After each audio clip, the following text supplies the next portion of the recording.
Chapter 113. If fourth sister wants to gain a foothold in the house, I'm afraid you have to start with Xian Zhao, old concubine. Yi Li said softly. What?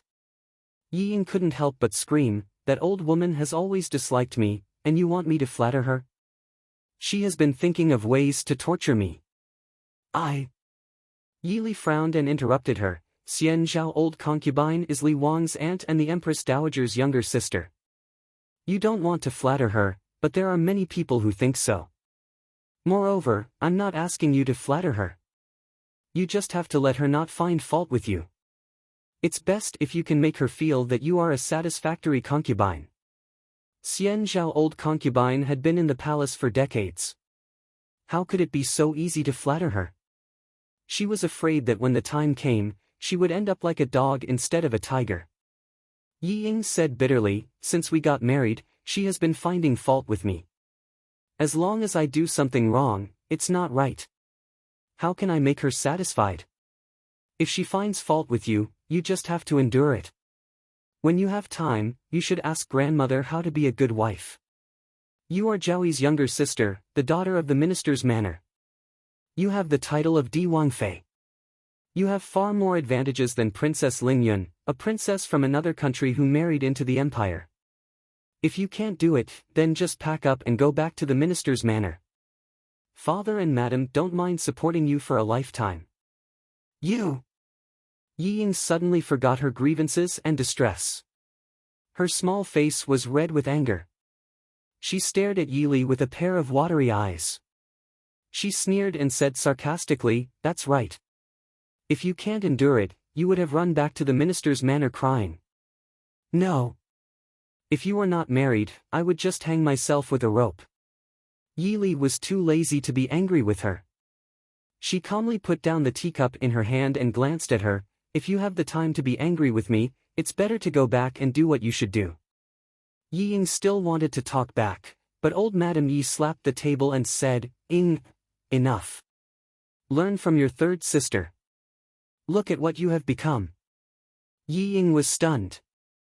She couldn't help but cry when she thought of her own situation. She wiped her tears and said, "What have I become? Who caused me to be like this? Right now, who knows how many people in the capital are secretly laughing at me? Woo-woo. How can Prince treat me like this? What did I do wrong?" Old Madame Ye's head started to hurt because of her crying. She said irritably, "Enough, what's the use of crying? You only know how to cry all day long. You're already married. Do you still think that you have your temper when you're at home? Men, send someone to invite Prince Li to bring fourth young miss back." Grandmother.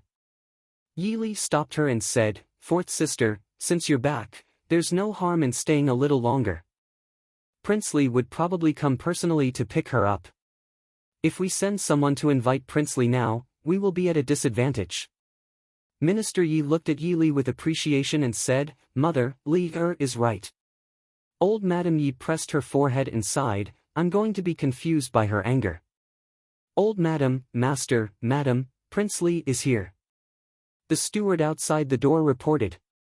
Although old Madam Yi and Minister Ye's faces were still gloomy, Yi Li could see a trace of joy in their eyes. It seemed that Mo Jingli coming personally to pick up Yi Ying made the two of them very satisfied. After all, their daughter was already married.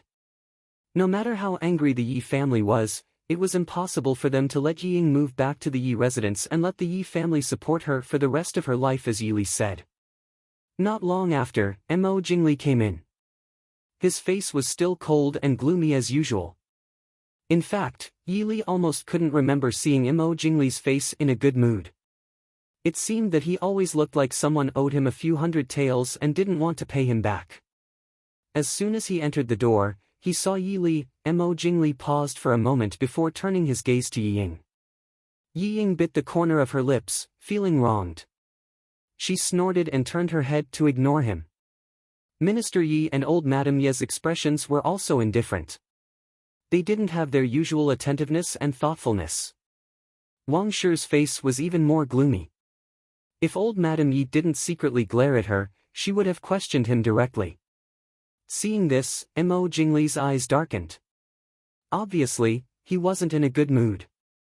In fact, regarding this marriage, Mo Jingli felt even more wronged than Yi Ying. It wasn't that he wanted to marry that Princess Lingyun. Why would he marry someone who was defeated by Yi Li? Brother Emperor didn't want that woman, so he didn't even ask and just gave her to him. After returning home, Yi Ying kept making trouble with him. Princess Lingyun, that ungrateful woman, even dared to make a scene in the embassy and refused to marry him. Who did she think he was? Did she think that he would only marry her? After being annoyed by Yi Ying and Princess Lingyun, Mo Jingli directly went to the palace to tell Brother Emperor that he wanted to break off the marriage and not marry Princess Lingyun. However, he was reprimanded and chased out by Brother Emperor.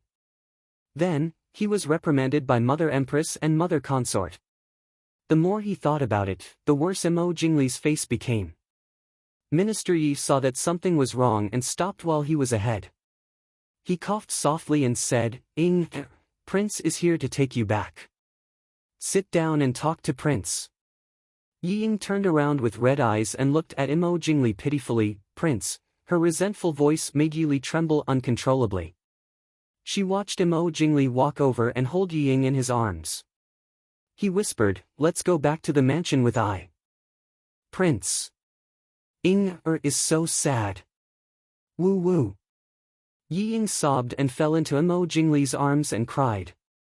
Mo Jingli held Yi Ying's waist and silently listened to Yi Ying's grievances. Although he didn't say anything, his face obviously improved a lot. Let's go back. Mo Jingli carried Yi Ying horizontally and nodded to Minister Yi and old Madam Yi. He directly ignored Yi Li and turned around to walk out. However, Yi Li was left with a lot of questions. In fact, until now, she still didn't understand whether he really cared about Yi Ying or not and how much he cared about her. Probably, it wasn't easy to guess the thoughts of someone with facial paralysis, even if Mo Jingli was a slightly deformed facial paralysis. Yi Li leaned on the chair and supported her chin as she thought silently. After declining old Madam Yi and Minister Ye's invitation to stay, Yi Li brought people out of the minister's manor. Seeing that it was still early, Yi Li remembered that since she married into the Ding King's manor, she didn't seem to have gone out alone. Just then, she remembered Nurse Sun's various hints. Mo Xiaoyao's birthday was in a few days. Yi Li decided to see if there were any suitable gifts. After making up her mind, she brought Qing Luan and Qing Shuang to the busiest street in the capital. Walking along the bustling street, Yi Li couldn't help but feel a little distressed when she couldn't find anything suitable after browsing through several shops. She didn't know what kind of gift was suitable. Qing Shuang looked at Yi Li's distressed appearance and boldly asked, Princess Consort, do you want to buy something? Yi Li looked at the two curious maidservants with sparkling eyes. She hesitated for a moment before saying, Nurse Sun said that in a few days, it will be Mo Xiaoyao's birthday. I want to find a gift for him. Qing Shuang rolled her eyes at her. Miss. Do you need to run to the streets to find a gift for Prince?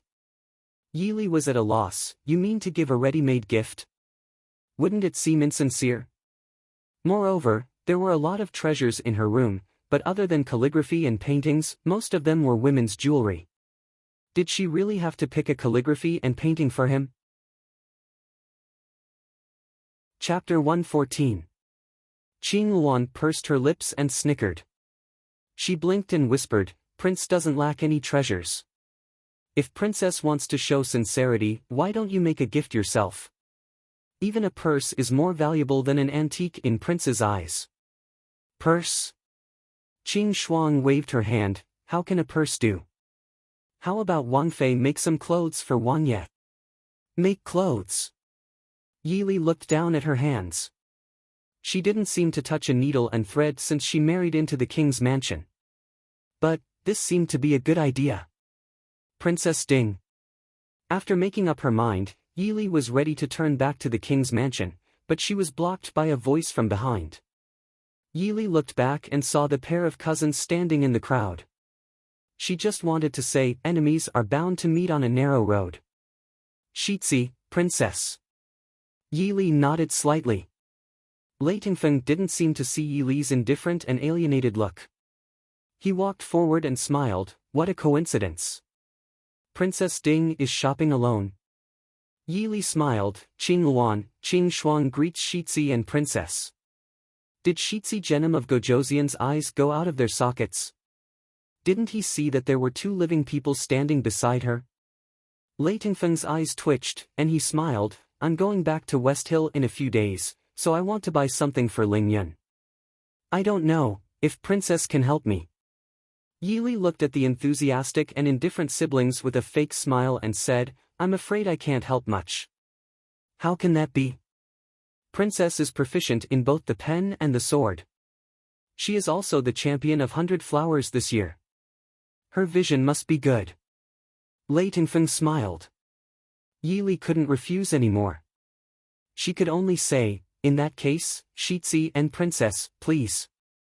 Princess Ling Yun glanced at Yi Li. Her face was haggard, and she looked dispirited. It seemed that ever since the betrothal, her life hadn't been too good. She just didn't know what method Lei Tingfeng used to make Princess Ling Yun listen to him obediently. The three of them walked on the streets with their attendants. Princess Ling Yun was completely absent-minded. Even when walking, she had to be supported by her maidservant from time to time so that she would not bump into the passing crowd. Yi Li saw that the previously arrogant and domineering young lady had become like a withered bean sprout in just a few days. While Princess Ling Yun was being ordered by Lei Tingfeng to try on clothes, Yi Li asked, Princess Ling Yun doesn't look too good. Lei Tingfeng raised an eyebrow and looked at Yi Li with interest. He said, is Princess Consort sympathizing with Ling Yun? Yi Li glanced at him. Shitzi, as her cousin, doesn't sympathize with her. Is it my turn as an outsider to meddle in other people's business? Lei Tingfeng smiled unconcernedly and said, it's nothing. A child is throwing a tantrum and going on a hunger strike. A child throwing a tantrum and going on a hunger strike? Yi Li nodded. I hope the princess won't collapse on the wedding day. Lei Tingfeng was full of confidence. Or rather, he didn't care at all. He smiled and said, Princess Consort, don't worry. Our shilling will not allow such a disrespectful thing to happen. On the day of the wedding, Ling Yun will be glowing as a bride. Yi Li turned her head to look at the decorations in the shop. She didn't have any good feelings towards people like Lei Tingfeng. She didn't believe that Lei Tingfeng didn't know what kind of ending Princess Ling Yun would face if she stayed in the Dechu state to marry Mo Jingli. He just didn't care. A person who could push his cousin to a dead end with a smile and say that he was doing it for her own good. In reality, this kind of person was colder and more heartless than Mo Jingli. Lei Tingfeng saw the alienation in Yi Li's expression. He looked at Yi Li with a smile and said, Princess Ding seems to have something against me. Yi Li glanced coolly at him and said, no, I never have anything against strangers. Stranger? Lei Tingfeng smiled meaningfully. How can it be a stranger? Speaking of which, did Prince Ding and Wang Fei like my wedding gift? Yi Li said, the cloud-grasping sword is of great significance to the Ding Wang Fu. How could they not like it? I've troubled Shitzi. No, no. Lei Tingfeng shook his head and said with a smile, the cloud-grasping sword is a gift for Wang Fei. Prince Ding and Wang Fei's gift was sent to the Ding Wang Fu the day after the wedding. Did Wang Fei not receive it? Yi Li stilled and her brows furrowed. She stared coldly at Lei Tingfeng and said, Shitzi has good methods. How many people want such a famous painting, but Shitzi can easily give it away. Lei Tingfeng smiled and said, I'm a rough person. Famous paintings need to be appreciated by refined scholars, right? It seems. Prince Ding and Wang Fei are both very satisfied. Yi Li stared at him. Ho Er smiled faintly, Shitzi has spent so much effort, how can Prince Ding and I not be satisfied? Speaking of which, Han Mingyue's Chu Jing beauty has long disappeared. To be able to see the former number one beauty of the capital, Yi Li is very fortunate. Interesting. Lei Tingfeng praised and looked at Yi Li with a smile that wasn't a smile. He said, Wang Fei, I don't believe that Wang Fei doesn't know that the woman in the painting is Prince Ding's fiancée. Yi Li looked at him, So, Shitzi gave that painting to make Yili feel ashamed? I wouldn't dare. Lei Tingfeng smiled and said, Wang Fei is talented and beautiful. Tingfeng admires you very much. How would I dare to have such thoughts? But Wang Fei should admit that sometimes, what you can't get is the best. Isn't that right? Yili raised an eyebrow and said, there are many things you can't get in this world. Shitzi shouldn't have such thoughts. Lei Tingfeng giggled and said, why shouldn't I? This Shitzi feels that as long as you want something, you should use all means to firmly grasp it. Otherwise, wouldn't it be regretful if someone else took advantage of it? Yili lowered her eyes and calmly drank tea. The princess is about to come out. Is Shitzi sure you want to chat with Ben Fei here? Lei Tingfeng stilled and said with a helpless smile, Wang Fei really is a straightforward person. Tingfeng can't. Yili raised an eyebrow and looked at him silently. Lei Tingfeng smiled and said, it's not a big matter. Someone wants this one to pass a message to Wang Fei. In addition, I also have a question that I would like to ask the princess. I'm all ears. Someone wants me to tell Wang Fei, other people's things will always belong to other people. Lei Tingfeng looked at Yili and smiled. Yili didn't change her expression. This sentence, does it have anything to do with Shitzi's congratulatory gift? Lei Tingfeng shrugged and said, I don't know. This one is only responsible for passing the message. Also, doesn't Wang Fei want to hear what this one wants to ask? Shitzi, please speak. This one just said, this one admires Wang Fei very much. I don't know if Wang Fei is interested in traveling to Xiling. Yi Li's eyes darkened. Was she being teased? Or did Lei Tingfeng feel that it was a very satisfying thing to kidnap Prince Ding's wife and elope? After looking at Lei Tingfeng for a long time, Yi Li faintly sighed and said, Shitzi, this consort has the intention of traveling to Xiling, but I'm afraid. What are you afraid of? Lei Tingfeng's eyes were deep and unfathomable.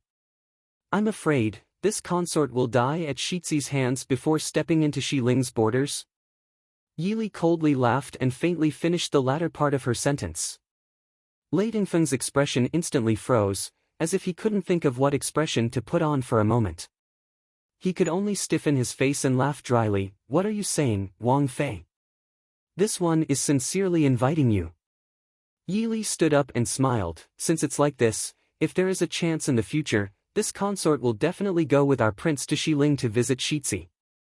Today, I won't disturb Shitzi and princess's time together. Goodbye. Chapter 115. Ignoring the expression of Lei Tingfeng sitting there, Yi Li stood and walked out. In the inner hall, Lei Tingfeng, who had been left behind, stroked his chin as he looked thoughtfully at the bead curtain swaying because someone had left. The smile on his face was even more arrogant and ambitious than before. An interesting woman, no wonder Mo Xiaoyao would marry her. In the inner hall, Lei Tingfeng, who had been left behind, stroked his chin as he looked thoughtfully at the bead curtain swaying because someone had left. The smile on his face was even more arrogant and ambitious than before. An interesting woman, no wonder Mo Xiaoyao would marry her. Princess Ling Yun walked out from inside, still wearing the same clothes as when she had gone in. She stood by the door and looked resentfully at Lei Tingfeng. Lei Tingfeng raised an eyebrow and lowered his eyes to hide the disdain in them as he said, Ling Yun, don't think about it. Imperial brother is doing this for your own good. Compared to that Li Wang Fei who doesn't have a brain, this Princess Ding is very hard to deal with. Even if you enter Princess Ding, you will not be able to beat her. Haven't you suffered enough that day? You know very well that even without Yi Li, you would not be able to enter the Prince Ding mansion. Princess Ling Yun stared at him and said, you are speaking up for Yi Li. Lei Tingfeng snorted and said, pretend I didn't say anything. If you think you have the ability to provoke Yi Li, then go ahead. Let's see if she dares to shoot through your head next time. I don't care what you want to do.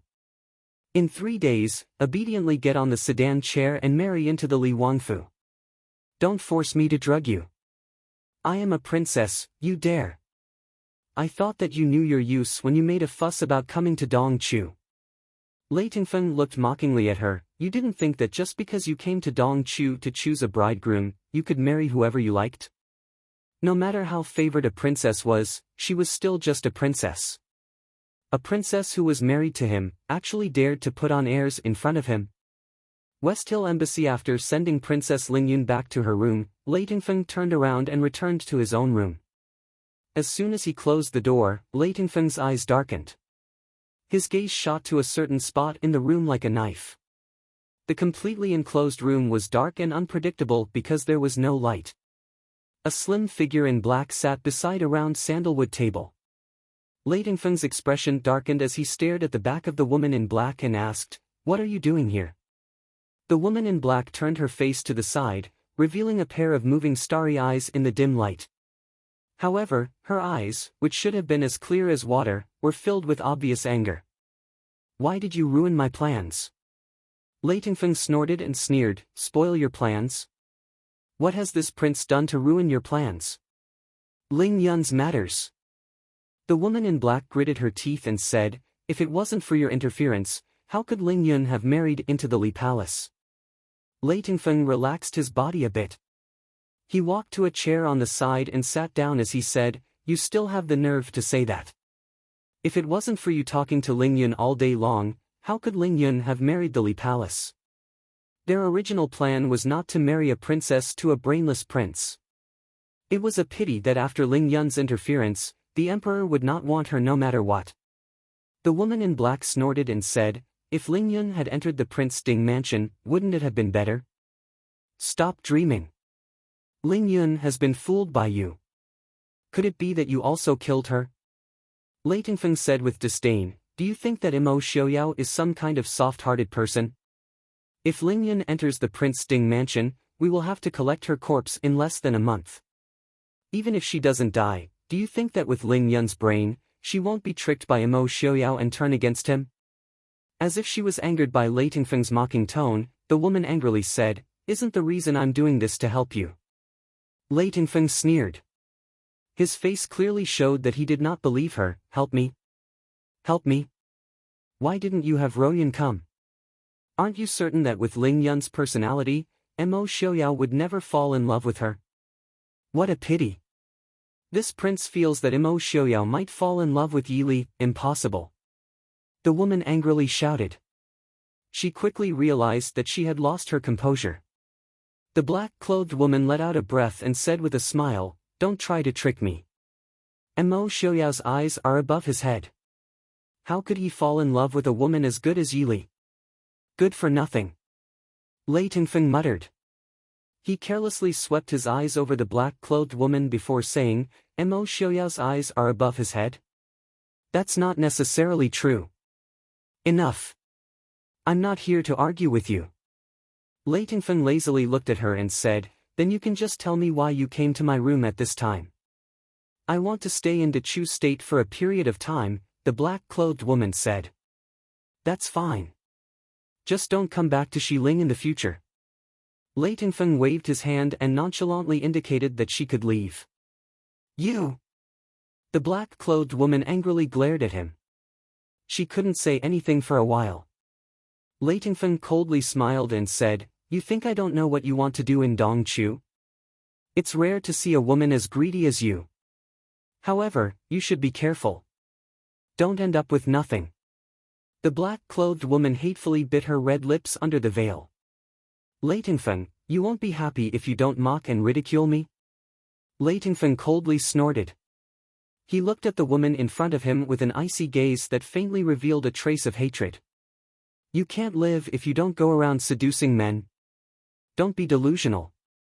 Mo Xiaoyao won't want you. Do you know where the painting you had people send over went?" Lei Tingfeng looked at her. Suddenly, a malicious smile appeared on his face. The black-clothed woman vigilantly stared at him.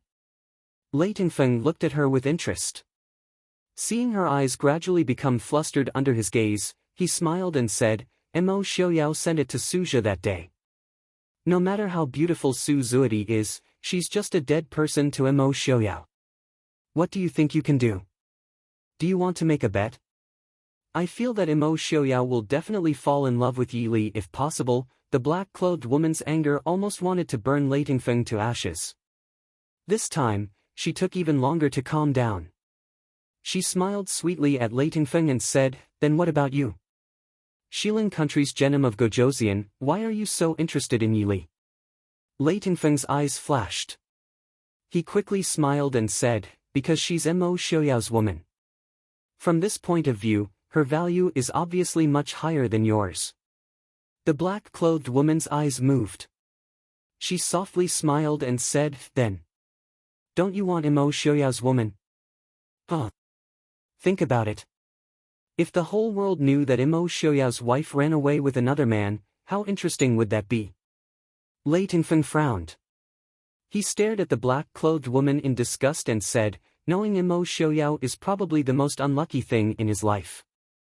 If I want to defeat Mo Xiaoyao, I will defeat him fair and square. There's no need to use such a method." "Huh, how could that be?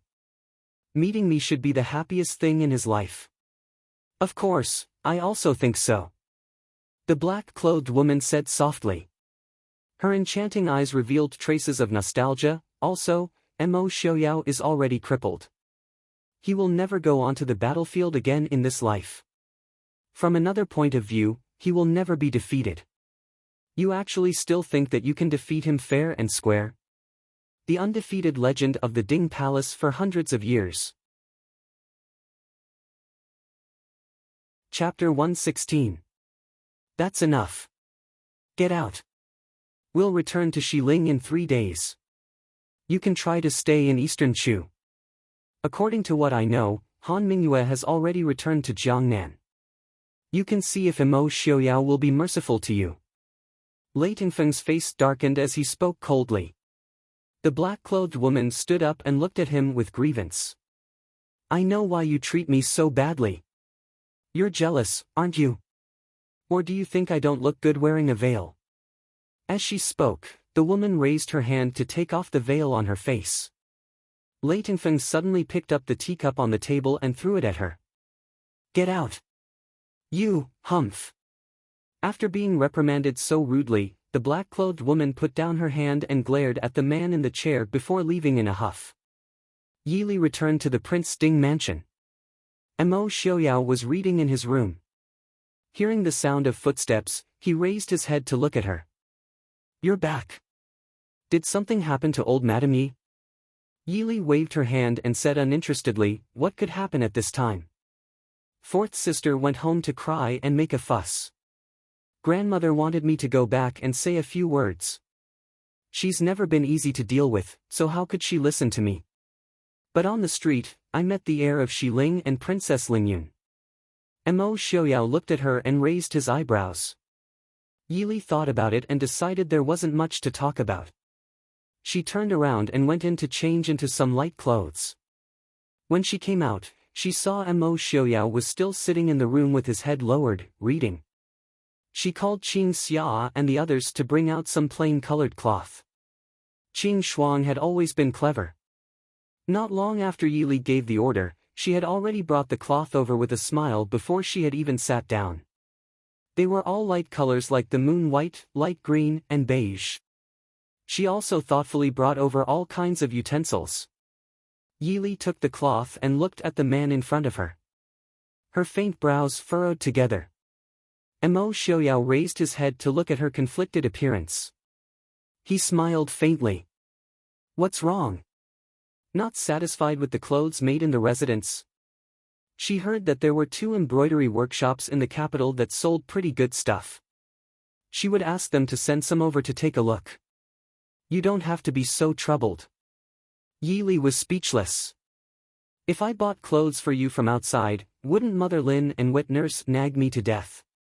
She then looked at her own clothes. Was she that picky? Gritting her teeth, Yili said, "Lend me one of your old clothes." Mo Xiaoyao raised his eyebrows and looked at Yili, who was trying her best to remain expressionless. Slowly, her gaze shifted to the cloth on the table. Her eyes moved slightly as she looked at Yili and said with a smile, "Go get it yourself." Ever since he was sent to this courtyard to recuperate, Chief Steward Mo had ordered people to move all the clothes in his room here. However, his new wife seemed to have a good habit of not touching other people's things, even if the other person was her husband.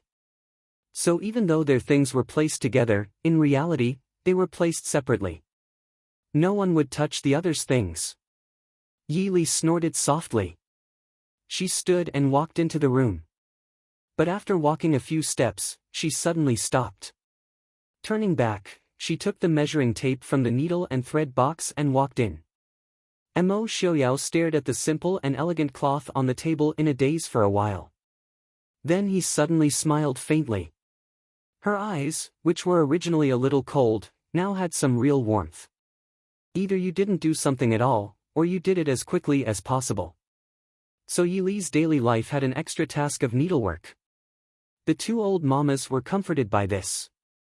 Seeing their young miss play with knives and swords every day after getting married, the two mamas were very anxious. Even though the prince didn't say anything, but how could a Wang Fei play with knives and swords every day? Other than San Yi, the Su family hadn't had a martial artist in hundreds of years. It definitely was San Yi who taught young miss bad things. The two mamas who didn't know the truth silently blamed Su Qingfeng, who was about to enter the army. Their Wang Fei was making clothes for the prince for the first time. This attracted the attention of the mamas and the servant girls. When they started to eat, Yi Li found something very depressing. She didn't know how to make clothes for men. When her mother was still alive, she wasn't old enough to learn how to make clothes. After her mother passed away, there was no one to teach her, and there was no need for her to do so, so she had forgotten about it. In the end, she could only helplessly let Lin Mama teach her how to make clothes. After making the clothes, the servant girls surrounded Yi Li to discuss what pattern to use, what color of embroidery thread to use, and what kind of pouch to match it with. Everyone was talking at once and arguing non-stop. Pianpian and Mo Xiaoyao didn't know what had happened, but his reading location had changed from the study to their room. Even though they were in the outer room, Yi Li, who was surrounded by the servant girls in the room, felt that Mo Xiaoyao could hear what they were muttering about.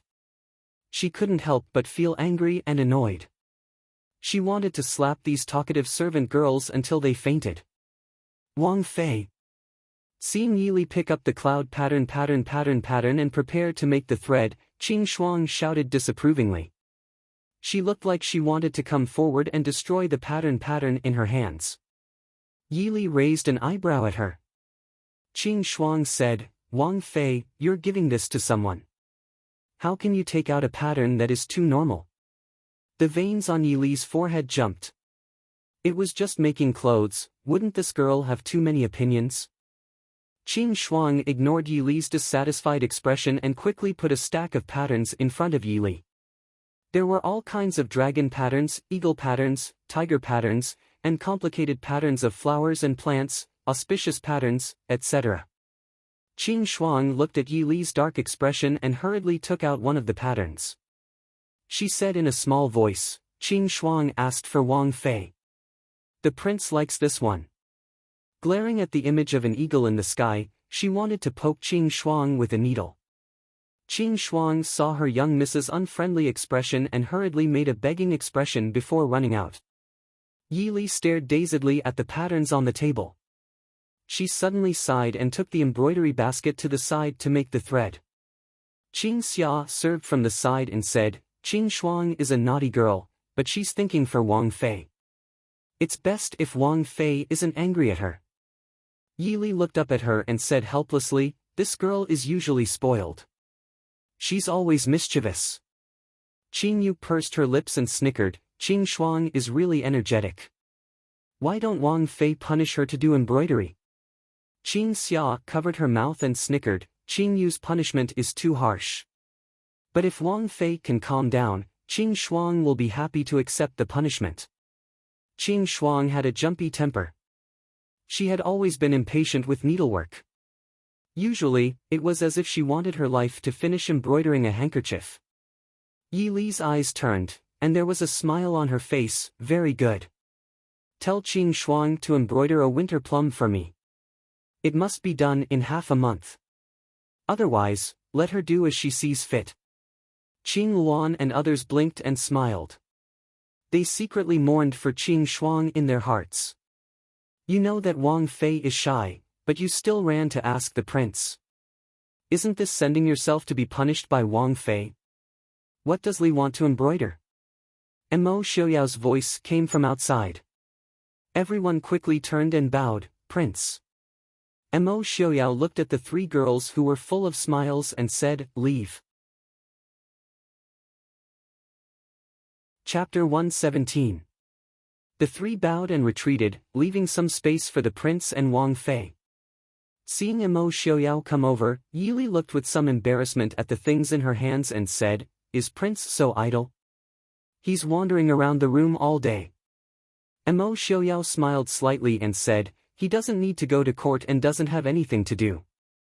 Naturally, he is idle. Li has been very busy these days. Yili rolled her eyes at him in exasperation.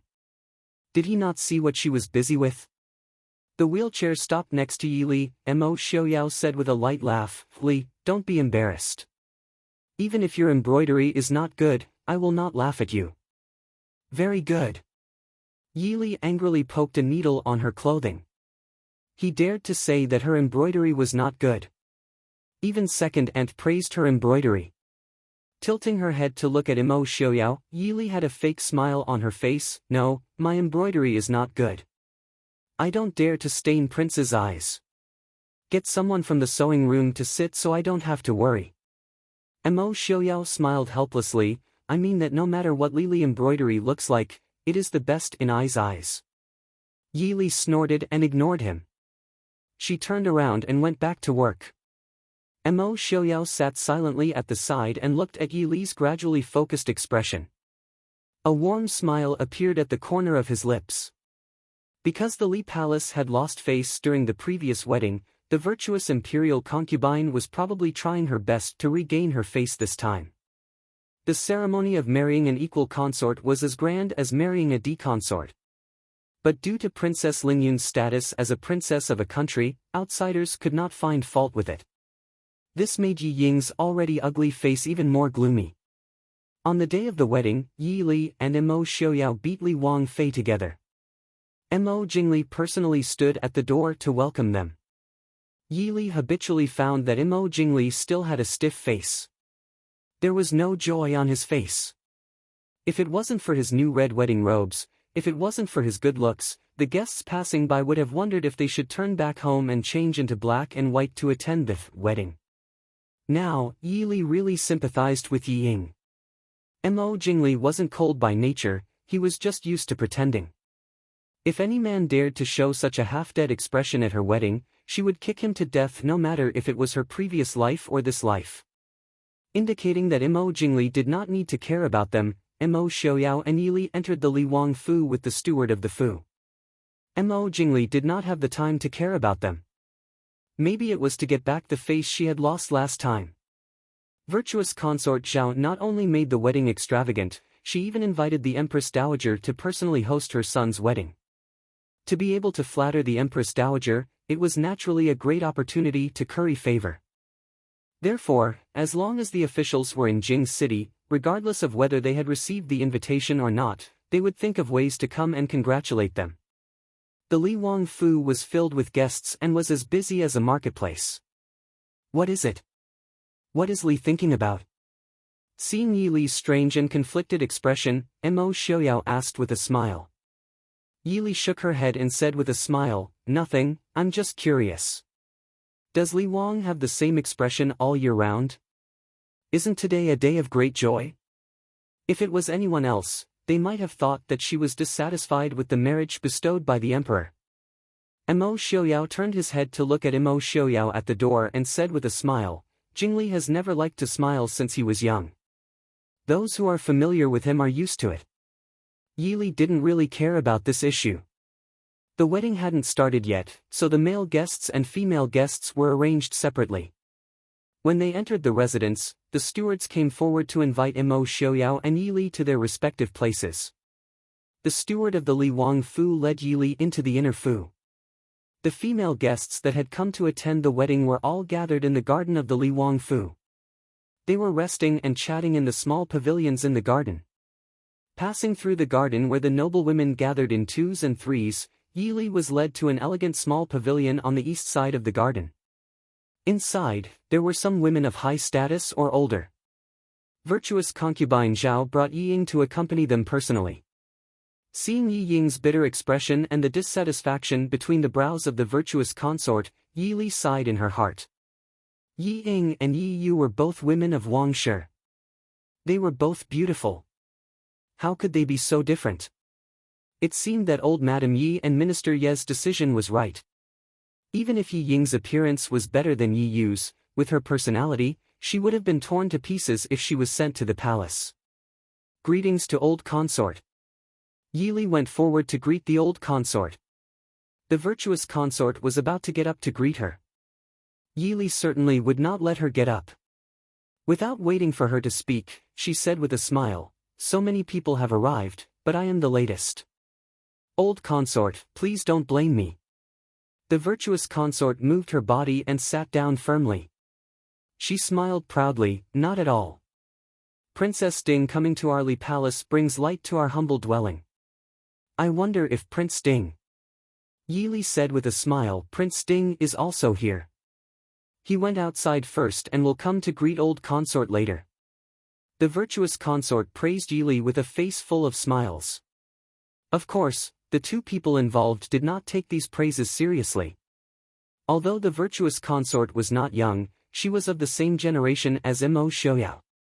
She never expected the Prince of Ding to come and greet her in person. After exchanging greetings, Yi Li glanced at the people sitting in the pavilion. Almost all of them were acquaintances. However, Zhao Yang Grand Princess, Zhao Ren Grand Princess, and old Madame Hua had not arrived yet. The southern marquise sitting in front stood up and gave Yi Li her seat. Yi Li thanked her with a smile. The southern marquise was the mother-in-law of the eldest daughter of the Yi family, Yi Zhen. Yi Li had a good impression of this eldest sister's husband. She smiled and chatted with the southern marquise. As she listened to the noblewomen casually talk about the gossip in the capital, Yi Li occasionally added a few words. Yi Li was puzzled to find that Yi Ying, who was sitting next to the virtuous consort, was almost completely silent. Sitting there all alone, she looked more like a beautiful puppet. Because of today, Yi Ying's dress was different from her usual elegant and refined appearance. She wore a bright red princess dress with gold peonies entwined around it. It made her look even more unnatural. It made people feel inexplicably uncomfortable just by looking at her. It had to be said that Yi Ying had been spoiled by Wang Shi to the point that she did not look like a legitimate daughter of a noble family at all. Wang Shi had spent all of Yi Ying's intelligence and time on learning the 4 arts of music, chess, calligraphy, painting, poetry, singing, and dancing. In fact, there were many noble ladies who did not know these things at all, or only picked 1 or 2 to learn. They had a good enough family background and did not have to worry about not being able to marry into a good family. It was better to have the reputation of being a talented girl. However, between the reputation of being a talented girl and the means of being in power, anyone would choose the latter. Speaking of which, Princess Ding and Ying haven't had a good talk in a long time. It's not good for us old women to have the princess consort sit here with them. Ying accompany Princess Ding for a walk. The virtuous consort sensed Yi Li's gaze on Yi Ying and did not make things difficult for her. She directly ordered Yi Ying. Yi Ying looked at Yi Li and pursed her lips as she stood up. Yi Li stood up and smiled at the virtuous consort. "Since that's the case, thank you for your consideration. Everyone, Yi Li will leave first." Chapter 118. Watching the two sisters leave, Nan Marquis Furin smiled. "Speaking of which, this Princess Ding speaks in a gentle manner and has good manners. If she was a daughter of an ordinary family, who knows how aggrieved she would be." No wonder old Madame Hua praised Princess Ding so much. Everyone agreed. They all had daughters. If Princess Ding did not marry, who knew if it would be their daughter's turn to marry into the Ding King's residence? The Ding King's residence had a high status, but Prince Ding did not have any power in the court. Furthermore, he was a disabled person who could not walk. If their daughter, who they had painstakingly raised, were to marry into his residence, wouldn't their hearts ache? Therefore, Towards Yi Li, who married into the Ding King's residence first, it was inevitable that they would feel sympathy and pity for her. Looking at this girl, she was only 15 or 16 years old. To be able to have such a calm and composed temperament after marrying such a husband, she was indeed not bad. On the contrary, Princess Consort Li, who was once envied by all the noble ladies in the capital, was a little disdainful. Wasn't she the #1 beauty who was proficient in the 4 arts? She did not even know when to advance or retreat when interacting with others. No one knew what Prince Li saw in her. She did not seem like she came from the same residence as Princess Ding. Of course, everyone only kept this evaluation in their hearts and would never say it in front of the virtuous consort Zhao. Yi Li brought Yi Ying to walk in the garden. Although Yi Li tried her best to choose a remote place to walk, the two of them had different statuses and attracted a lot of attention. Fortunately, everyone knew their limits. They understood that Princess Ding and Princess Consort Li wanted to reminisce about the past and did not come forward to disturb them. Yi Li glanced at Yi Ying's aggrieved and resentful look and frowned. She asked helplessly, "What's the matter with you? Mo Jingli has not married Consort Ping yet. Who are you trying to show your resentful face to?" Yi Ying glared at her with resentment and said faintly, "Do you think Prince truly loves me?" Yi Li rolled her eyes in her heart. "If he truly loved you, there wouldn't be this scene, all right? Back then, he clearly said that he only liked me and would only treat me well." Yi Li tried her best not to let her numb face become distorted. Her heart twitched when she imagined Mo Jingli's expressionless face expressing his feelings to Yi Ying. "Young lady, how good must your eyesight be in order to make yourself believe that he's sincere to you? You don't even need to show me any expression. Why? Why has everything changed since we got married?" Yi Ying asked in a daze.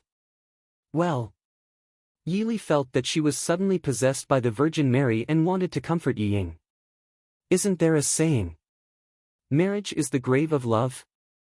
Since you're already lying in the grave, don't think about the past. The sooner you die, the sooner you can reincarnate.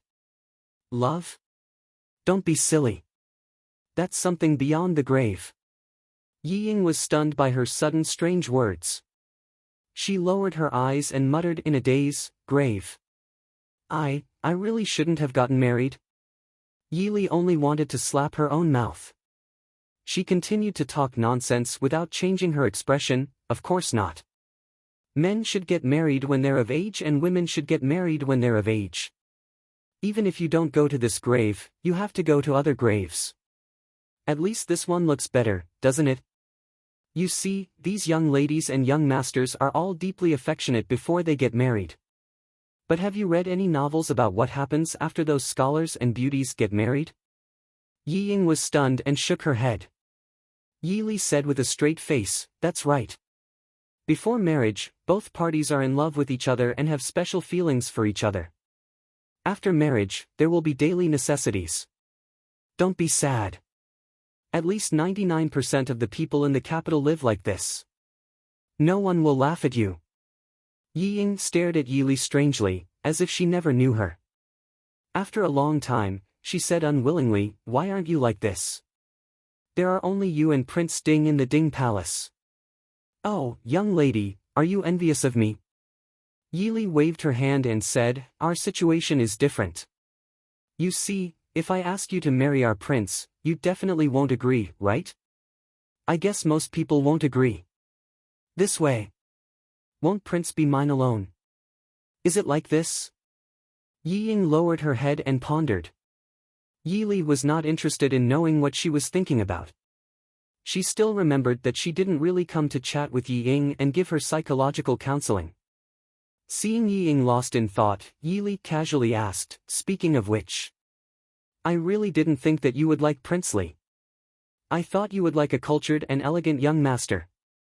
Yi Ying regained her senses and her face turned red.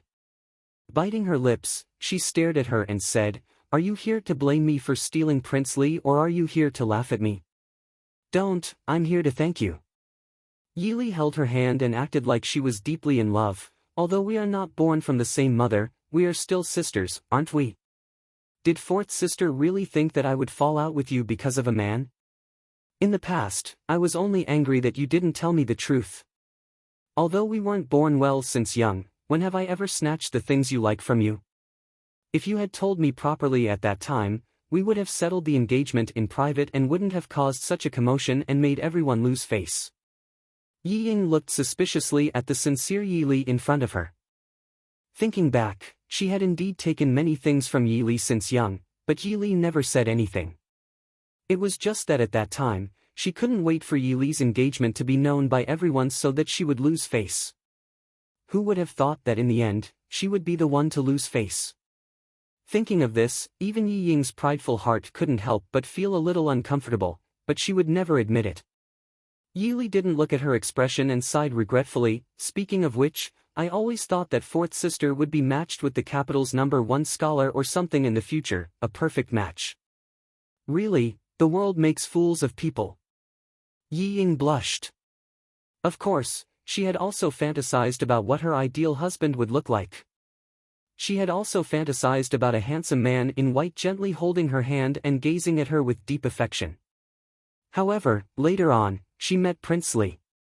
His identity as a prince and the joy of trampling Yi Li under his feet made her gradually forget her dreams. When she truly fell in love with Prince Li, she felt that it was just her childish thoughts when she was young.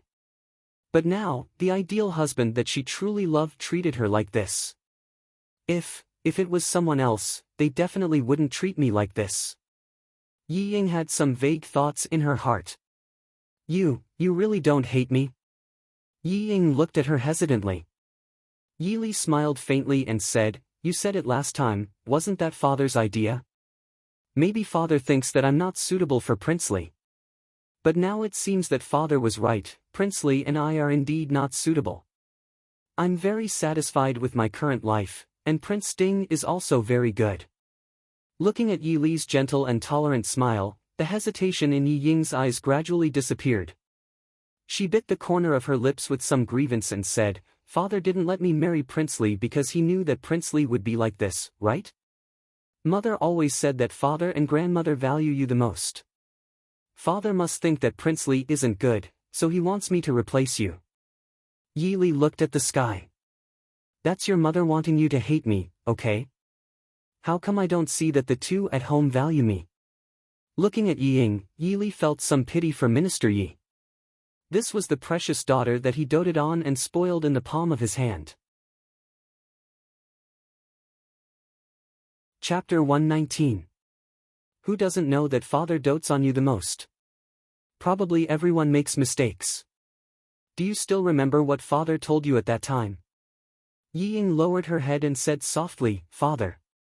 Father said that Zhao Jijie and I are sisters, so Zhao Jijie naturally dotes on me more. If I marry Prince Li, I can also help Zhao Jijie a little. With Zhao Jijie around, no one dares to bully me. And if I don't marry Prince Li, I can only marry the son of an official in the court. If that was the case, if Yi Li married Prince Li, wouldn't she always be inferior to her? Yi Li nodded. If it wasn't for Prince Ding and her situation at that time, the emperor would never let the two daughters of the minister's manor marry the prince of the imperial family. But, just like that, Yi Li felt that something was wrong.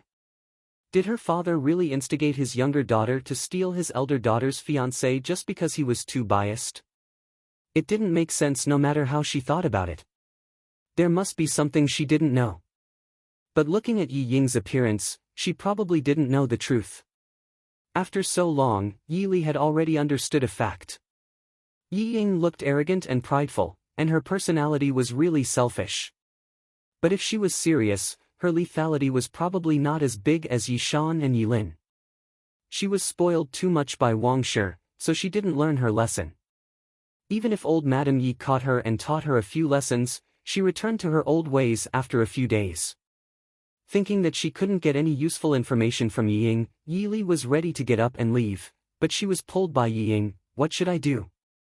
Am I not your mother? Yi Li endured, you are Prince Li's wife. Even Princess Lingyun can't surpass your status. As long as you hold on to Mo Jingli's heart and don't let the virtuous old concubine hate you, life won't be so difficult. Yi Ying glared at her with dissatisfaction. She didn't want life to be difficult, she wanted to live a comfortable life. Yili helplessly took a deep breath and said, for example, right now, you need to accompany old imperial concubine to receive the guests and let others know that you are the legitimate Fei of the Li Palace. Do you understand? If you have any questions, go back and ask grandmother. You don't think that I, who just got married and don't have any in-laws to serve, know more than grandmother, do you? Yili didn't feel guilty at all. Anyway, Madame Dowager would be happy to give her advice. But if you are unhappy, you can write to me. If there's anything you don't understand, I can help you secretly. After all, we are sisters, aren't we? So, if there's anything going on in the Yi family or the Li Palace, you must tell me secretly. After coaxing Yiying away, Yili let out a long sigh of relief.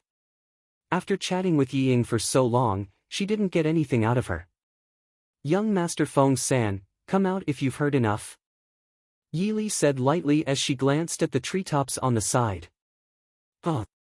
The luxuriant treetops were pushed aside, revealing a gorgeous red robe. Princess Ding, we meet again. It's a pleasure to meet you. But, how did Princess Consort know it was this one? Yili glanced at him with a wooden expression. If young Master Feng-san doesn't dress so brightly and dazzlingly, and makes himself so fragrant. Fragrant? Feng Zhiao raised the corner of his eye and raised his sleeve to smell. How could Suha Zhai's newest and most elegant magnolia fragrance be so fragrant? Wasn't it because he couldn't smell it when he got close? He, Feng-san, was a distinguished young master with good taste, not a vulgar idiot who wanted to pour all the fragrant powder on himself. Looking at Feng Zhiao's stiff and unsightly face, Yili lowered her eyebrows and smiled faintly. Feng Zhiao inspected his appearance and found that there was nothing that damaged his image as an elegant young master.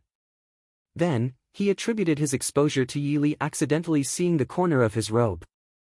With an intoxicated and narcissistic smile, he said, I didn't expect Princess Consort to be so concerned about this one. You could guess this one's identity just by seeing a small corner of my robe. It's really an honor. Young Master Feng-san. Yili raised her head and smiled, didn't anyone teach you that you shouldn't play with your friend's wife? Or, should I pass on your words to the prince? Also, the reason why I'm sure it's young Master Feng-san is because in the entire capital, other than the bridegroom, no other man would dress so coquettishly. Ga, Feng Zhiao's smile suddenly froze on his face and he almost fell from the tree. He helplessly shrugged and rubbed his stiff face, saying, all right, Feng-san knows his mistake. Please forgive me, Princess Consort. Yili nodded with tolerance. Feng Zhiao turned his face to the side, his handsome face twisting. He finally knew why Mo Xiaoyao would marry Yili. They were like family. He had never seen a woman who could pretend better than Yili. Of course, he had never seen a man who could change his face better than Mo Xiaoyao. Speaking of which, Princess Consort's analysis just now was really brilliant. Marriage is the grave of love. NN. Thinking of what he had just heard, Feng Zhiao became proud again. Did Yao know what his dear Princess Consort was thinking? Yili didn't have a guilty conscience at all. She nodded seriously and said, young Master Feng-san, you have to believe this consort. This is definitely a warning that has been tempered thousands of times. I believe that young Master Feng-san agrees with this consort's words. Otherwise, how could a young master still be unmarried at such an old age? Nonsense. This young master and Mo Xiaoyao were the same age, all right? Rubbing his nose, Feng Zhiao said with a bitter smile, I want to go to the grave, but it's a pity that she doesn't like me. A faint sadness flashed across his handsome face. Yili didn't know how to comfort someone who had a one-sided crush on her. She could only say, there are plenty of fish in the sea. Feng Zhiao smiled bitterly as he cupped his hands to express his thanks for comforting her. Yili didn't want to disturb his sadness and said, then I won't disturb young master any longer. Goodbye. AI. Feng Zhiao looked at the woman who turned to leave without any hesitation. He said in a daze, your prince wanted me to come see you. He wants you to be careful. Many thanks. Be careful. Yili pondered as she slowly walked away. Feng Zhiao angrily put the tree branch back to hide his figure. He grumbled, what kind of person is this young master becoming? You even have to order me around for such a small matter. Are you worried that you won't come see for yourself? Mo Xiaoyao, the reward you give better be worthy of this young master's contributions, otherwise. Just as she returned to the garden, Hua Tianxiang pulled Qin Zheng and Murong Ting over happily. Yi Li, are you all right? Qin Zheng pulled on Yi Li and asked with concern. Hua Tianxiang smiled and said, Zheng He, I already told you not to worry. How can this fellow not be all right? Who in the capital doesn't know of Princess Ding's illustrious reputation? She can make the Xiling princess squat on the ground and cry just by scaring her. Li Li, good job. Murong Ting patted Yi Li's shoulder and praised loudly. She was also very regretful. It's a pity that this young lady didn't see what happened that day. Li Li, let's compete in archery when we have time. Yi Li waved her hand and said with a smile, no need, I'm just scaring a little girl. I don't dare to compete in swordsmanship with General Murong's beloved daughter. Wouldn't that be showing off in front of an expert? Murong Ting didn't buy it. Humph, this young lady doesn't believe it. In short, we must compete. Chapter 120. Alright, Ting, can you say something else? Do you want to be chased and beaten by General Murong again? Qin Zheng said with a headache. Murong Ting snorted discontentedly, Zheng, you only know how to use my father to scare me. Yi Li looked curiously at Qin Zheng and Hua Tianxiang. Unfortunately, the two of them kept silent under Murong Ting's threatening gaze. Hua Tianxiang gave her a look that said we'll talk about it later. Qin Zheng pulled Yi Li and smiled, ever since Li got married, other than Tianxiang, we haven't seen Li Yi Li smiled apologetically, recently, there were some small matters in the Fu, so I didn't go out. In a few days, can you come to the Ding King Fu to play? The four of them found a place with fewer people and sat down. Qin Zheng and the other two asked about Yi Li's newlywed life with concern. Yi Li didn't want her friends to worry and picked out some fun and happy things to talk about. Hua Tianxiang said enviously, Li is still the happiest. Those people who are afraid of marrying into the Ding King Fu can't think straight. Look at how comfortable Li's life is now. The moment she enters the door, she is the mistress of the household. She is simple and has less scheming. Prince Ding doesn't even have a concubine to sleep with. Murong Ting nodded in agreement, Tianxiang is right. Prince Ding is indeed a good person. This person worshipped the Ding King Fu without any principles. Qin Zheng looked at Yi Li with a faint worry in her eyes. Yi Li smiled and held her hand to express that she was fine. Only then did Qin Zheng nod slightly. A few friends who hadn't seen each other for a long time were chatting happily. Yi Li also temporarily threw those annoying questions to the back of her mind and chatted with her three friends. Suddenly, a sharp scream came from somewhere. Murong Ting jumped up from the stool and looked around vigilantly to find the source of the sound. Yi Li frowned and pointed in a direction, it seems to be coming from there. The four of them looked at each other. That seemed to be the resting place of the womenfolk. The four of them were not the only ones who heard the scream. At least half of the people in the garden heard it. At this time, many people were curiously walking over. Murong Ting whispered, this time, the bride and groom are fine. What about the guests? The Li Prince Mansion's wedding must have been disliked by the heavens, right? Qin Zheng covered her mouth and glared at her fiercely, can you talk nonsense about this kind of thing? Let's go and have a look, Hua Tianxiang said, raising her eyebrows. It would be a waste not to watch the liveliness in the Li Palace. There was an exquisite little courtyard that was connected to the front yard. The Li Palace had arranged for the womenfolk to rest here. There was only one entrance to the completely independent courtyard that led to the garden. This prevented the guests in the front courtyard from accidentally bumping into the womenfolk, and also prevented the guests from disturbing the womenfolk living in the manor. By the time Yi Li's group of four reached the entrance of the courtyard, many people had already entered. Yi Li stood at the entrance and looked around. Hua Tianxiang asked in a low voice, Li, what's wrong? Yi Li shook her head and whispered with a smile, I don't know what happened. That woman who screamed just now was really loud. In this kind of courtyard, if it was in the room, it was impossible for half of the garden to hear it. Therefore, the biggest possibility was that someone deliberately stood in the courtyard and screamed to attract people over. Let's go to the back. There's no need to rush to watch the liveliness, Yi Li whispered. Hua Tianxiang looked at her in confusion. Although she did not know why she said this, she did not object. Instead, he and Qingjing grabbed Murong Ting, who wanted to rush forward, from the left and the right. Heavens, how could this be? As soon as they stepped into the reception pavilion, they saw two girls come out in a panic with red faces. One of them said, quickly send someone to invite the virtuous consort. The four of them looked at each other. Something really happened. Murong Ting said, Zheng, you wait outside. I'll go in and take a look first. Yi Li grabbed her and said calmly, Murong, you accompany Zheng and Tianxiang. I'll go in and take a look. Seeing the two girls' faces as red as apples, Yi Li could almost guess what had happened inside. No matter what, she was a close person. If Murong Ting, an unmarried daughter, saw something she should not see, then it would not be good. Qin Zheng and Hua Tianxiang were also clever. They understood Yi Li's meaning after thinking about it. Hua Tianxiang said, why don't we wait? There was no hurry to watch the liveliness. Yi Li shook her head. I'll go and take a look first.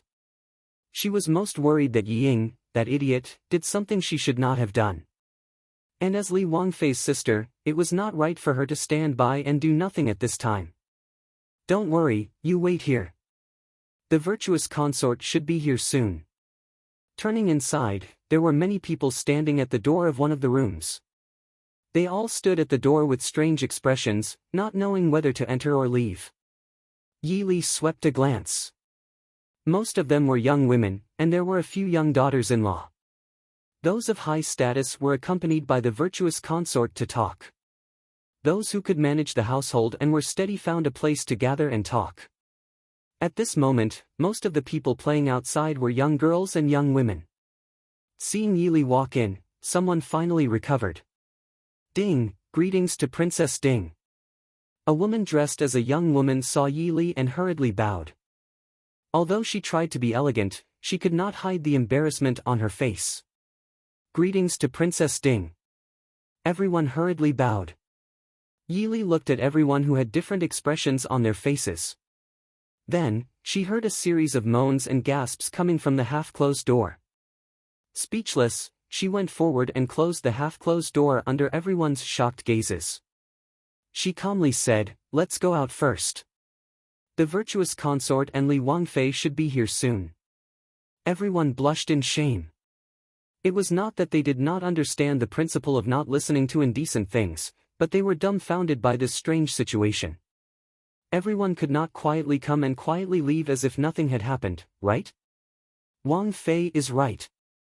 Let's go quickly, a woman said. The others agreed. Unfortunately, there was someone who didn't want to let this matter go smoothly. A servant girl appeared out of nowhere and rushed over while crying. Princess! Princess is inside. Clang! The door that had been closed was pushed open by the Yahuan. The scene inside was unobstructed. The women present were petrified.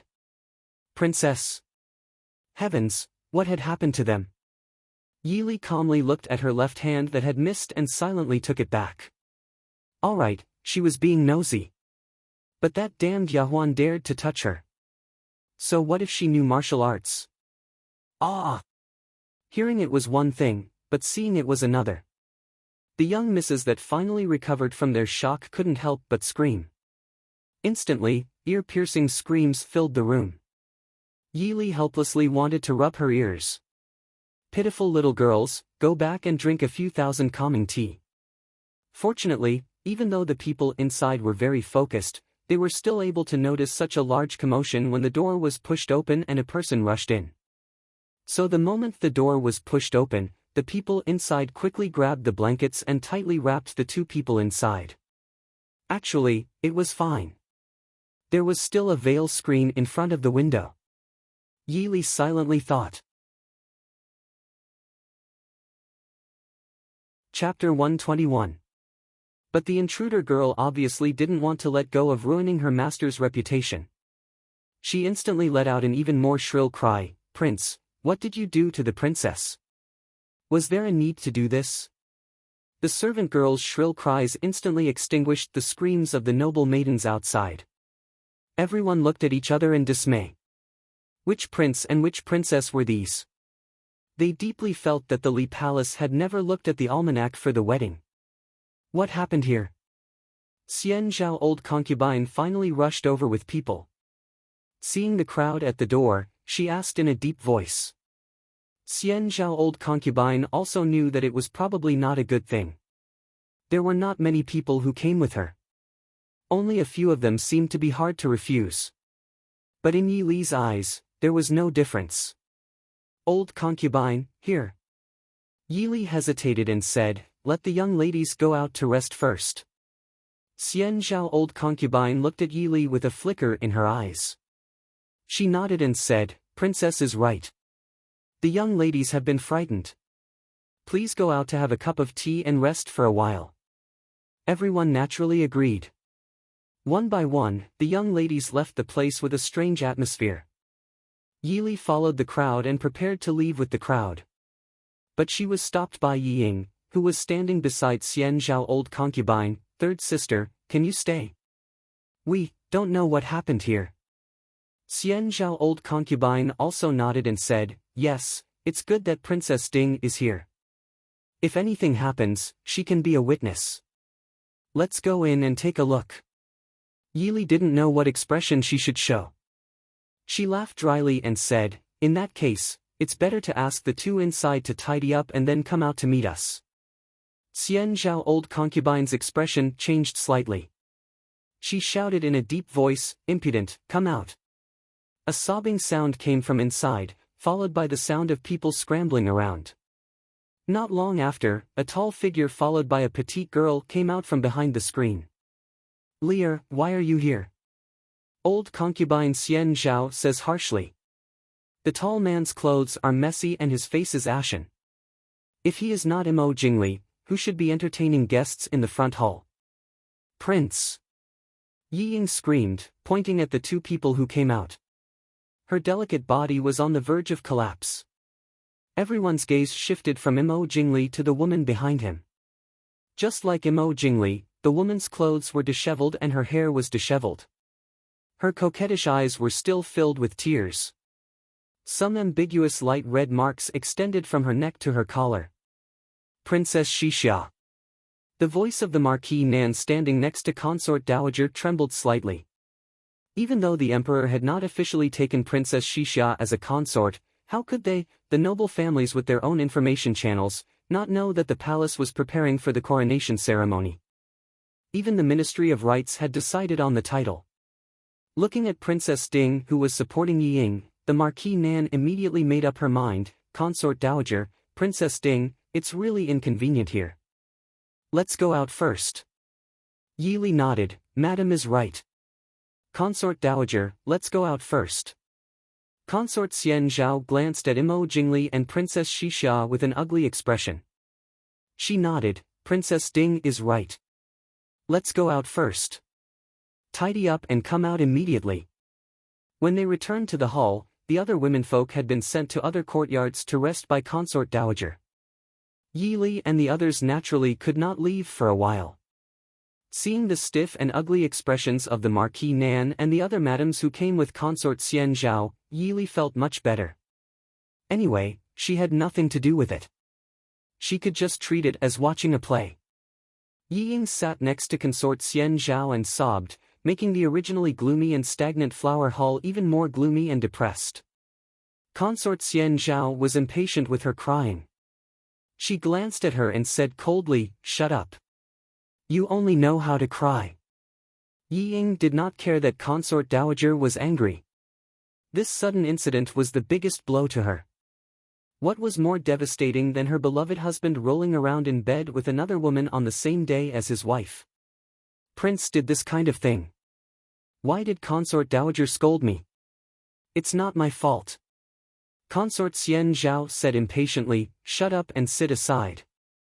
Such a big thing had happened. Even if Consort Xian Zhao wanted to hide it, she could not. Moreover, there were too many people here today. Just by looking at the expressions of the womenfolk on the way here, they knew that most of them knew what had happened here. Consort Xian Zhao would not deceive herself.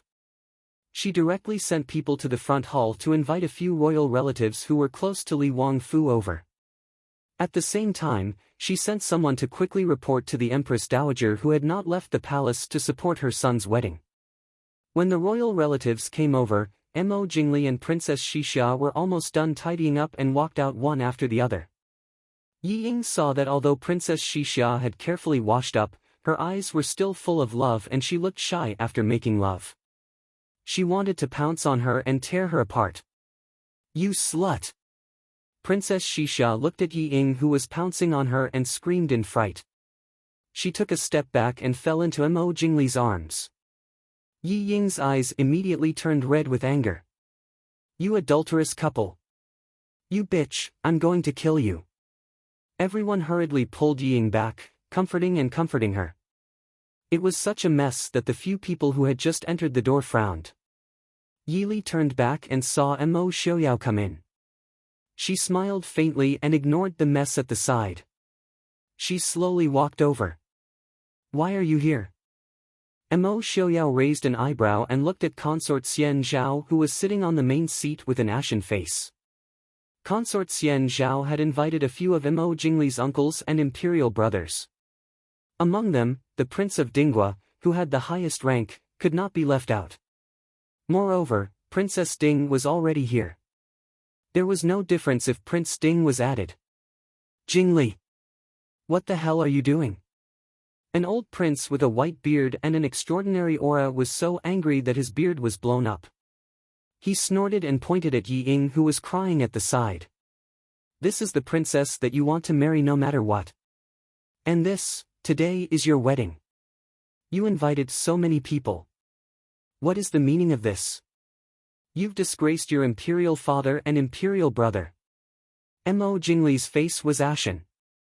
The corner of his mouth moved, but he did not say anything in the end. This old prince was only the late emperor's elder brother who was still alive. He was also the only uncle of Mo Jingqi and his brother. Naturally, he had great power. Even Mo Jingli did not dare to disobey this uncle. Another prince who was a few years younger pulled back the angry old prince and said, "Second brother, calm down. Let's sit down and listen to what Jingli has to say. Don't scare the child." This one's temper was obviously much better, but he also looked at Mo Jingli with displeasure. The remaining two were Mo Jingli's elder brothers. In the early years, for the sake of the throne, they did not have a good relationship with Mo Jingli and his brother. After listening to their two uncles, they found a place to sit down and watch the show. Chapter 122. Why is Li here? Mo Xiaoyao asked softly.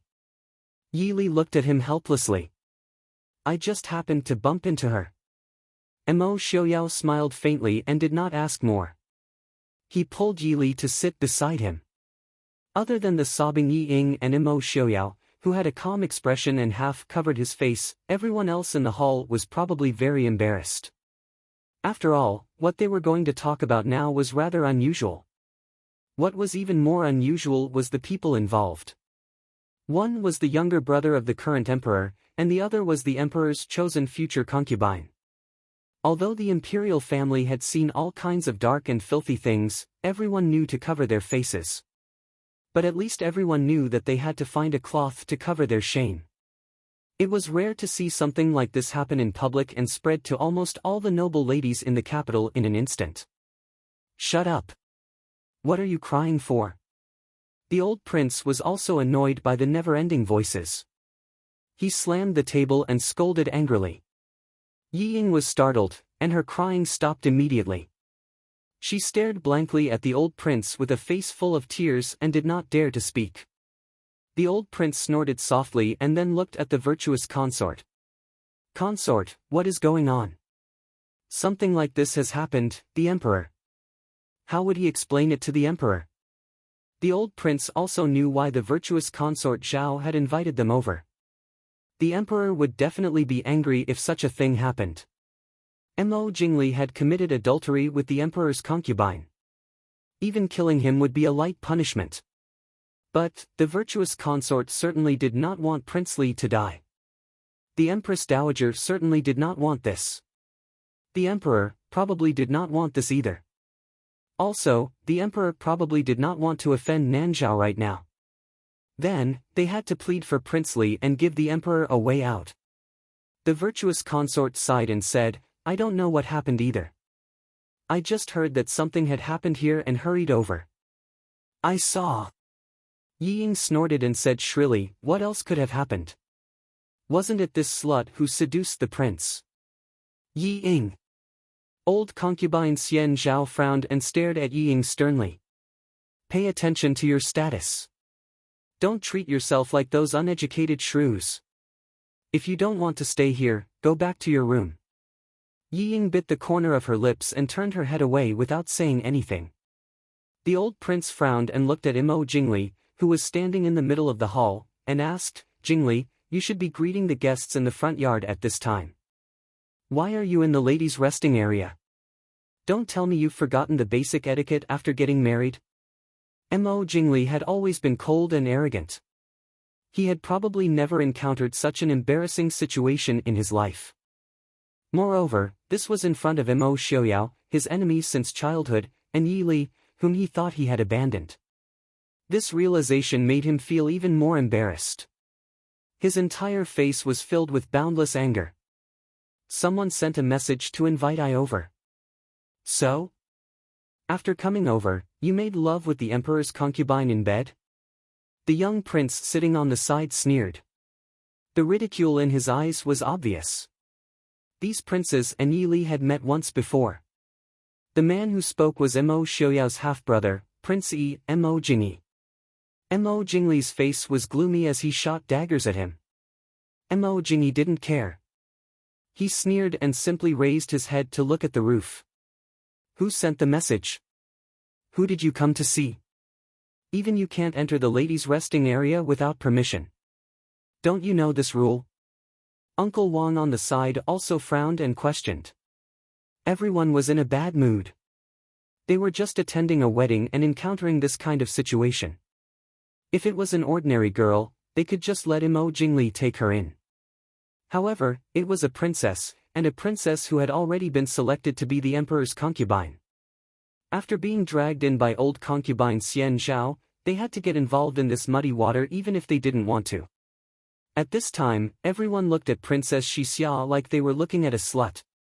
How could Princess Xixia not know what everyone's expressions meant? She hurriedly shook her head and said, "No.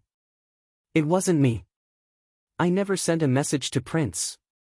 The old prince snorted. He stroked his white beard and cast a sidelong glance at Princess Xixia, saying, "You didn't?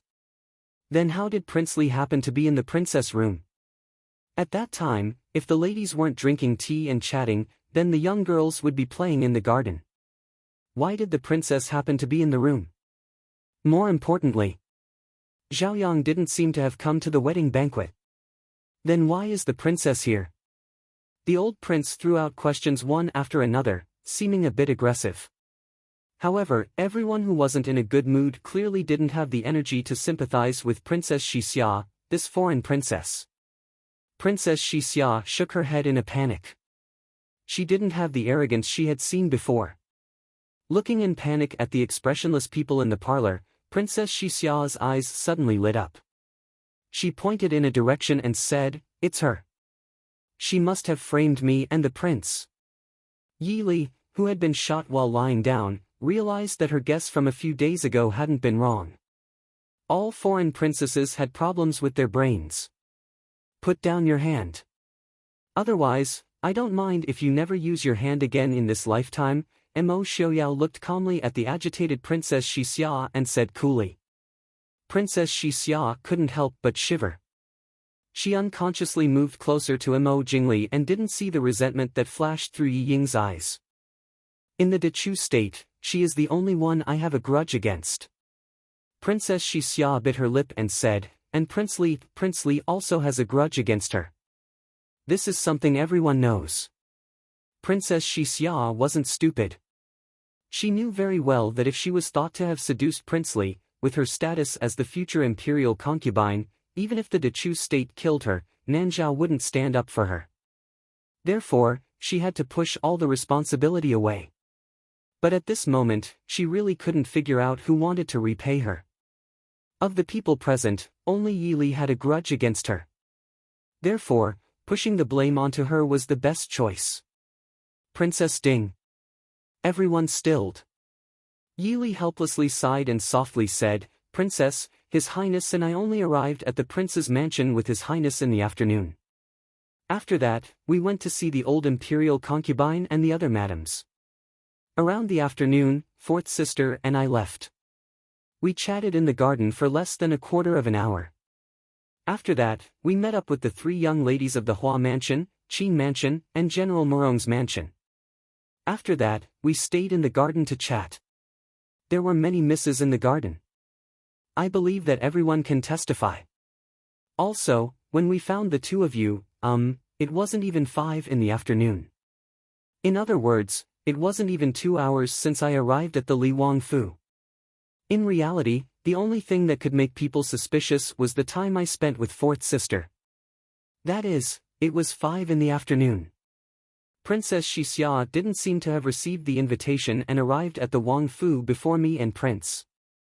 May I ask, what does Princess think this consort needs to know that Princess is in the Li Wangfu and your exact whereabouts in a short 15 minutes and then have someone send a message to lure Prince Li over?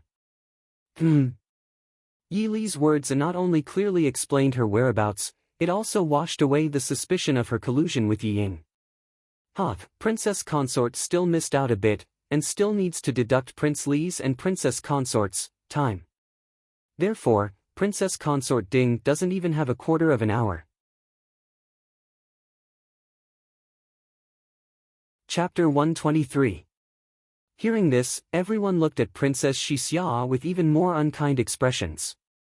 She had done something so shameless, yet she still dared to accuse Princess Ding first. Princess Xixia froze. She didn't really hope to convict Yi Li just like this. She only hoped to stall for time to let her breathe. She didn't think that Yi Li would expose her lie right there and then. Princess Xixia, who didn't know what to do, could only cry bitterly, woo-woo. It really has nothing to do with me, enough. The silent Mo Jingli stared at Yi Li for a long time. He suddenly said in a low voice, you don't need to force her anymore. I will take responsibility. Bang! The old prince slammed the table in anger. He glared at Mo Jingli, his face green and white. His finger trembled as he pointed at him, bastard. You'll take responsibility? What responsibility? What do you think you're doing? A man dares to take responsibility for his actions? Mo Jingli giggled as he walked up to support the old prince. He giggled as he said, Imperial uncle, calm your anger. Li Wang probably forgot that Princess Xixia is Imperial brother's Imperial concubine Xia, our brother's sister-in-law. Calm your anger, calm your anger. If he hadn't said anything, the old prince wouldn't have been so angry. Now that he said this, the old prince's anger reached another level, bastard thing. What happened to your sense of propriety, justice, integrity, and honor? Forget it. I won't care about this matter. I can't care. You can do whatever you want. In a fit of anger, the old prince threw away his responsibility. The virtuous concubine hurriedly comforted, Prince, calm your anger. Jing Li is insensible, that's why he said such disgraceful words. As his uncle, Prince, please don't blame him. Your Majesty. Your Majesty. The old prince glanced at her, softly snorting, insensible. He really is insensible. Isn't it because you've spoiled him? Look at the things he's done this year. Which one of them is something a normal person would do? I think that sooner or later, he will be able to pierce through the sky. Ever since Mo Jingli insisted on breaking off the engagement, the old prince had been very dissatisfied with this nephew of his. The engagement was bestowed by the late emperor when he was still alive, and the other party was the granddaughter of the Su family. As long as that Miss Yi didn't do anything serious, you should endure it no matter how dissatisfied you are. Now, it seemed that this third young Miss Yi was fine. On the contrary, it was the fourth young Miss Yi that he wanted to marry who was not presentable. Old concubine Xian Zhao hid the displeasure in her eyes and could only try her best to smile at the old prince. The emperor didn't need them to say anything. If they really let Mo Jingli pass by like this, the emperor's anger would probably cause him to lose a layer of skin even if he didn't die. When the old prince finally put out the fire, he continued to ask, "Where did the messenger go? Don't tell me you don't remember what he looks like. Also, who brought Princess Xixia in? A few days ago, there were rumors about Prince Li and Princess Xixia." Zhaoyang Princess was very polite. After the emperor gave the decree, she kept Princess Xixia from going out. Even this time, Zhaoyang Princess didn't come to Mo Jingli's wedding. Then how did Princess Xixia come? I. Princess Xixia said in a wronged voice, "When I came, the people at the door didn't stop me." She had come early and had come to the Li Palace many times before. Many people in the Li Palace knew her. So even though she didn't have an invitation, the people in the palace didn't stop her. The steward of the Li Palace came in to report that he had found some spices used to liven things up in the room. The people in the room were speechless. Princess Xixia had come to the Li Palace by herself, but the servants of the Li Palace didn't report to the master and didn't know. And Mo Jingli didn't know what was going on. After hearing the message, he completely ignored the rules between men and women and came to where the womenfolk were resting. Then, this wasn't a coincidence, this was melodramatic. Yi Li silently said in her heart. It seemed that the beauty that the emperor hadn't gotten was destined to fly away this time. Alright, wait for the Empress Dowager to come before dealing with it. Also, quickly send someone to inform Zhaoyang Princess to take Princess Xixia back. The old prince said impatiently. He turned around to look at Mo Xiaoyao and added, "Xiaoyao, what do you think?" Mo Xiaoyao's smile was gentle and polite. "Prince is the elder. Everything will be decided by you." The other people also quickly expressed that they would follow the old prince's lead. Fortunately, the Empress Dowager was still very concerned about her youngest son. Before Zhaoyang Princess arrived, the Empress Dowager had already arrived. Of course, this was also because the Li Palace was the closest palace to the Imperial Palace. The Empress Dowager was wearing a bright yellow phoenix robe. She angrily rushed in and said, "Aijia hasn't even left the palace and you've already sent someone to say that something has happened. What has happened on such a happy day? Haven't you lost enough face at the last wedding?" On the side, Yi Ying's face paled. It was a pity that she didn't dare to face the Empress Dowager directly.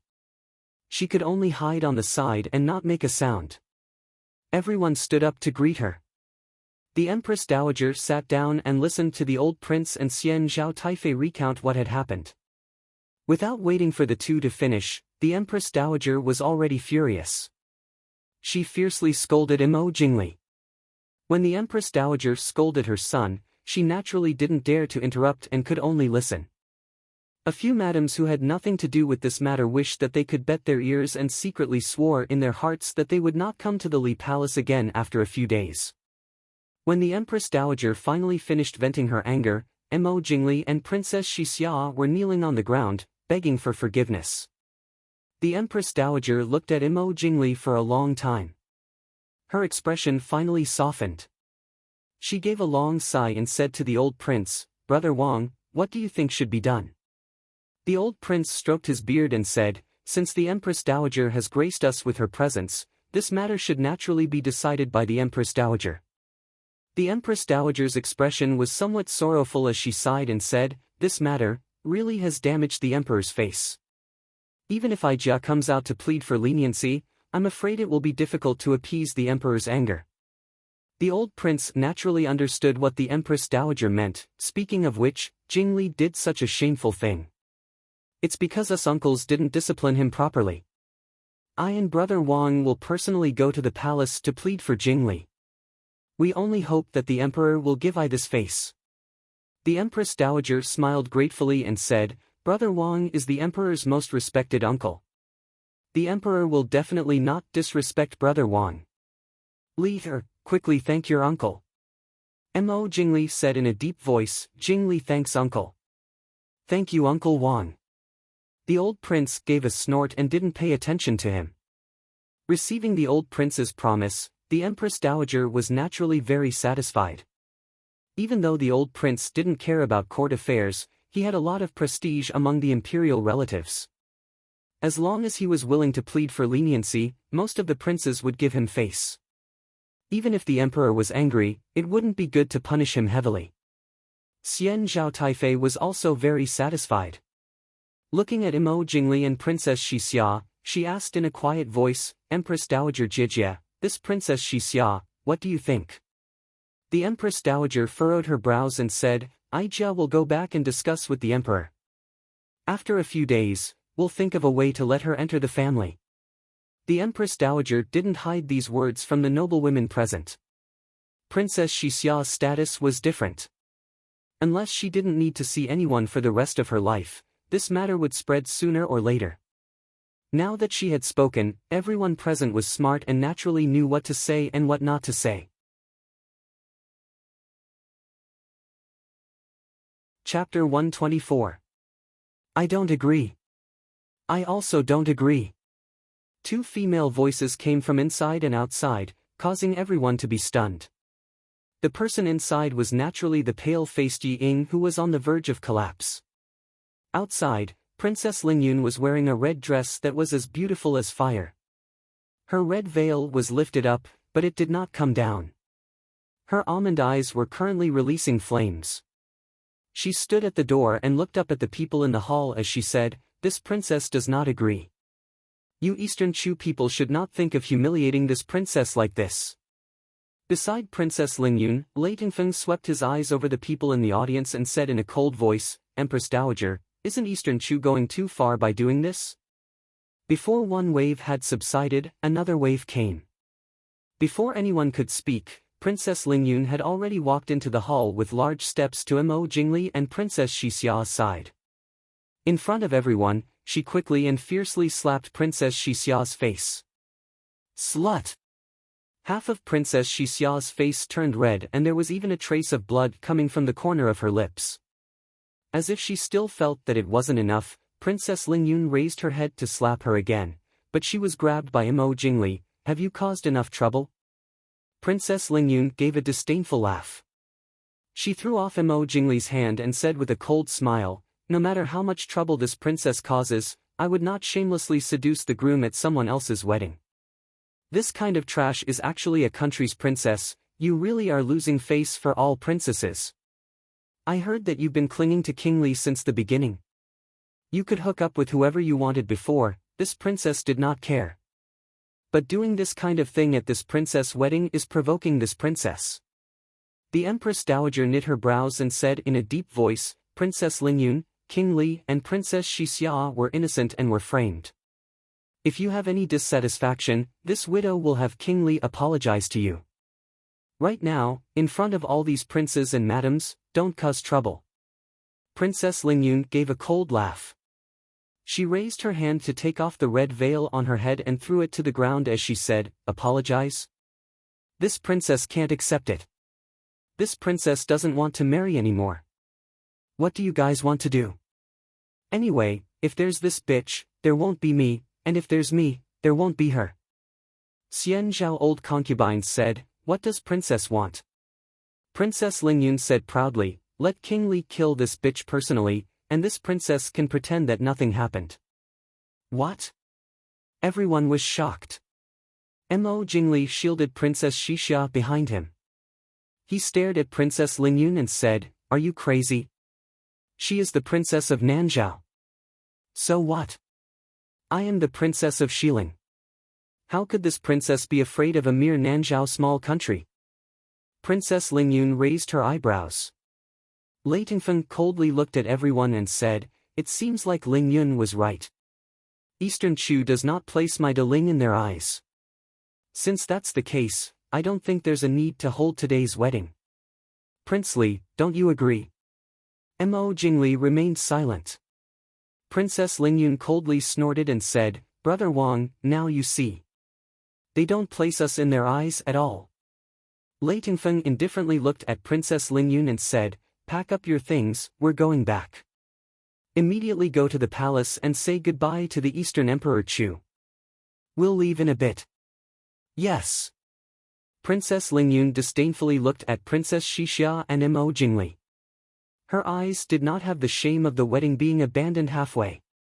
It was clear that she was very satisfied with this. "Your Highness, this matter can be discussed. This is related to the relationship between our two countries, so your Highness shouldn't be impulsive." The old prince gave a sigh and stood up to persuade him.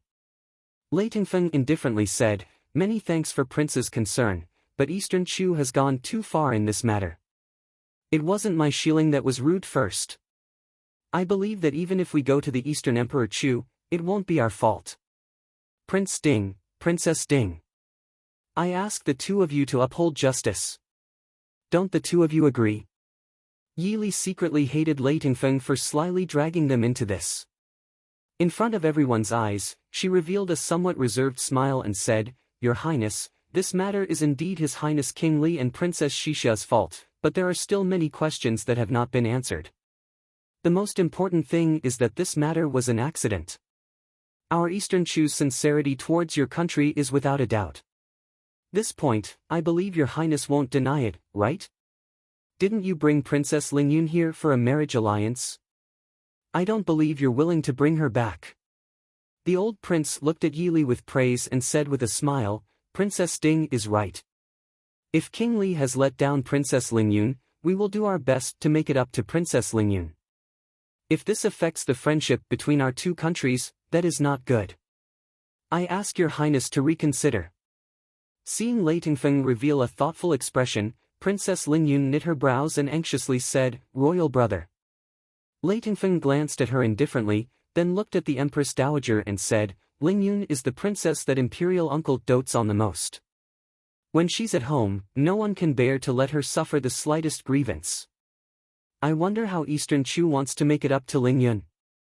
Princess Lingyun slightly trembled and revealed a trace of disappointment on her face. However, under Lei Tingfeng's indifferent gaze, she did not dare speak again. The Empress Dowager said in a deep voice, "What kind of compensation does your Highness want?" Lei Tingfeng's eyes flashed and he said in a clear voice, "The future King Li's successor must be born from Lingyun. Most importantly, Princess Xixia could never have the status of a concubine or anything above a concubine. She can never have King Li's flesh and blood." Once these words were said, everyone present, no matter if they were male or female, old or young, couldn't help being stunned. They looked at Lei Tingfeng with eyes filled with surprise and dissatisfaction. No one dared to believe that Lei Tingfeng dared to raise such a bold condition. It had to be known that King Li had already married his first wife before marrying Princess Lingyun. Lei Tingfeng's condition was clearly asking that King Li's first wife, who was of noble birth in the Dechu state, could not give birth to King Li's heir before Princess Lingyun. The most important thing was that having a royal descendant with the Western Toon's bloodline was not something that any member of the royal family would be happy to see. "This is impossible." Without even thinking, the Empress Dowager sternly refused. Lei Tingfeng raised his brows and said with a smile, "Since it's like this, then there's nothing more to say. Goodbye. As for today's humiliation, I, De Ling, will remember it in my heart." After speaking, he turned and pulled Princess Lingyun, saying, "Let's go." Princess Lingyun had originally thought that this marriage would continue. She hadn't thought that her royal brother would give her such a pleasant surprise. Of course, she didn't say anything else. She glanced at Mo Xiaoyao and Yi Li who were sitting on the side listening, and turned to quickly follow Lei Tingfeng. On the day of King Li's marriage, the bride's cousin immediately pulled the bride and left. No one knew if the matter of King Li and Princess Xixia had spread through the capital, but the news of Princess Lingyun abandoning King Li and leaving on the day of the wedding had spread through the capital in an extremely short amount of time. Lei Tingfeng brought Princess Lingyun back to the embassy. He sent people to lock up the joyous Princess Lingyun in a room and didn't allow her to come out. Then, he swung his arm and placed her in the deepest part of the embassy. He kicked the door open and entered. In the room with dim candlelight, the black-clothed woman was leisurely leaning against the soft couch and reading a book. When she saw him enter, she slowly sat up and said with a smile, "You're back? Was Lingyun's wedding fun?" "Pa!" Lei Tingfeng stared at her for a long time. Suddenly, he fiercely slapped her face that was covered by the veil. "Slut! I told you not to act rashly." The black-clothed woman fell back onto the soft couch because of this sudden violence. When she recovered, she raised her head and fiercely glared at the man in front of her. She gritted her teeth and said, "Lei Tingfeng." Chapter 125. Slut! What do you want to do? Do you really think that I don't dare to kill you? Lei Tingfeng's gloomy eyes contained a ruthless aura, and the words that came out of his mouth did not have a trace of warmth. The black-clothed woman froze and quickly reacted. She chuckled and said, "You brought Lingyun back, right? Ha, ha, in any case, you didn't agree to the marriage alliance with the Dechu state. Isn't this what you wanted? What are you unhappy about now? You idiot!" Lei Tingfeng angrily scolded, "Who do you think you are? There are many hidden talents in Dongchu's capital. Who do you think you can fool with your little tricks? Get up, we will immediately leave the capital." "Leave?" The black-clothed woman froze and there was some hesitation in her eyes. Lei Tingfeng coldly laughed and said, "It's fine if you don't want to leave. In a moment, I will send someone to send you to the Prince Ding mansion. Haven't you always been thinking about Imo Xiaoyao? Don't worry, when we return to Xiling, this prince will properly explain for you." "No!" The black-clothed woman screamed and stood up. She grabbed Lei Tingfeng and said, "I'll go with you." No one understood Imo Xiaoyao better than she did. If she really fell into his hands, she would definitely die without a sound. Lei Tingfeng disdainfully pushed her hand away and turned to leave. Bold, afraid of death, and greedy woman, the wedding at the Li Palace had become a ridiculous farce without any accidents. What was worse was that the bride had run away before the wedding had even begun. Very quickly, the Li Palace's masters, including King Li, Princess Consort Li, and Consort Xian Zhao Dowager, were all summoned into the imperial palace by the emperor's edict. The bride was gone, the groom was gone, and the masters were gone. The guests naturally could not stay and freeload. Hence, the guests who had drunk a stomach full of tea and did not manage to eat anything could only take their leave. Not long later, the bustling Li Palace once again regained its tranquility. However, for some reason, the red gauze that was decorated with lanterns and colored banners seemed a little dim. Because the emperor did not summon Prince Ding and his wife into the palace, Yi Li and Imo Xiaoyao, who had attended the wedding halfway, also left the Li Palace with the other guests. However, as soon as he stepped out of the Li Palace, he ran into Su Qingchen, who he had not seen for a long time. Su Qingchen had always been elusive. Even the members of the Su family might not be able to see him whenever they wanted to. After Yi Li got married, she had only seen him once on the day she returned home. She was a little surprised to run into him now. After exchanging a few pleasantries, the three of them moved to Chu Xiang Pavilion to have a meal. "What does Prince think about today's matter?" Su Qingchen took a sip of the wine in his cup and softly praised, "Everyone says that Chu Xiang Pavilion's wine and food are the best in the capital. It really lives up to its reputation." Yi Li lowered her head to eat while listening to the two's conversation. After the entire afternoon, she was really a little hungry. Brother Su's information is indeed very fast. Imo Xiaoyao praised. Su Qingchen did not ask what had happened. Instead, he directly asked for Imo Xiaoyao's opinion. This meant that he clearly knew what had happened in the Li Palace. Su Qingchen acted as if he did not hear his words. He softly sighed and looked at Yi Li with a little sadness. Li, why is your husband unwilling to call me big brother? Yi Li's throat choked and she forced herself to swallow. She then raised her eyes to look at Imo Xiaoyao and then looked at Su Qingchen. The corner of her mouth could not help but twitch. Su Qingchen was younger than Imo Xiaoyao by 3 years. It would be strange if Imo Xiaoyao was able to call him that. Moreover, even if Imo Xiaoyao was able to call him that, he would still have to call Su Qing's second brother and even Su Qingbai fourth brother. Imo Xiaoyao handed a bowl of soup to Yi Li. He watched her drink a mouthful before turning to Su Qingchen with a faint smile. Brother Su, you're only Li's cousin. Su Qingchen smiled. I don't mind if Prince calls me eldest cousin. A sharp glint flashed across Imo Xiaoyao's eyes as his lips curled up slightly.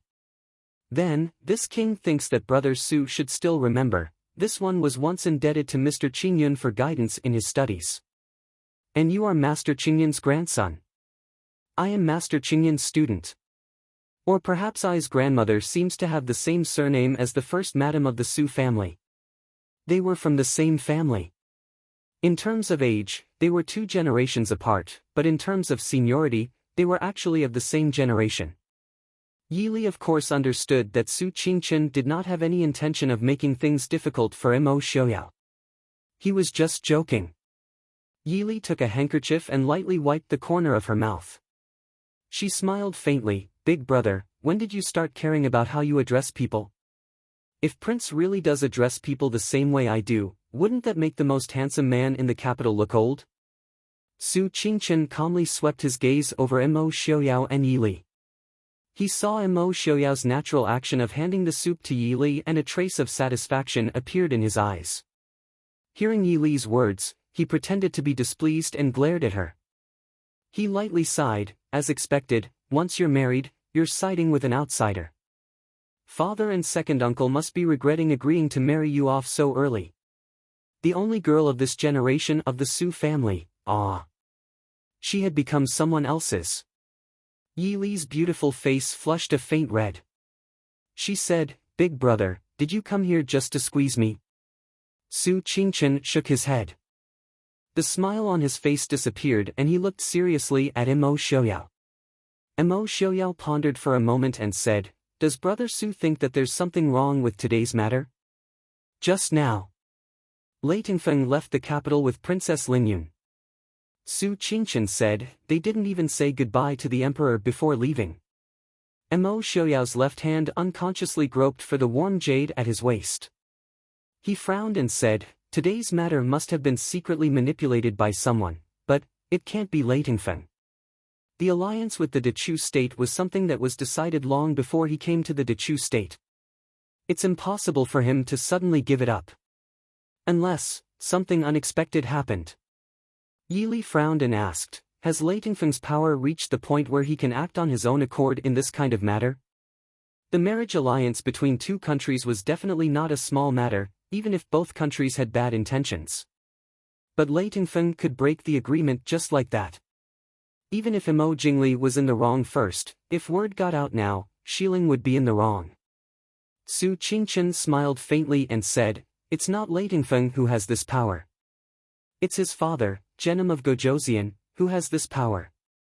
The emperor of Xiling is frail and sickly, and he only has a few princesses and a 7-year-old prince. Although Genom of Gojoseon does not have the title of regent in Xiling, he is the regent in reality. Then, is the marriage alliance with the Dechu state the emperor of Xiling's idea or Genom of Gojoseon's idea? Imo Xiaoyao asked. Su Qingchen shook his head. Xiling and the Dechu state were old enemies. And the Su family's information was not powerful enough to infiltrate the emperor of Xiling's palace. Imo Xiaoyao nodded and said, I will send someone to investigate. Yi Li felt that these 2 men were thinking too far ahead. She raised her eyes and asked, Who let Princess Xixia into the Li palace? No matter how familiar Princess Xixia was with King Li, no matter how normal it was for her to enter and leave the Li palace. She was also a princess, right? A princess came to the Li palace on the day of King Li's wedding, But the servants did not think to report to the master. This was very illogical. Su Qingchen and Imo Xiaoyao were both startled. They stared thoughtfully and then exchanged a look. Su Qingchen suddenly let out a low chuckle and sighed softly. It seems that we have overlooked many things. These years, we are used to being free and unfettered. As expected, we are still not used to the capital. Imo Xiaoyao frowned slightly. Brother Su is right. These years of seclusion, it seems that many changes have occurred in the capital that we are unaware of. I will send someone to investigate this matter.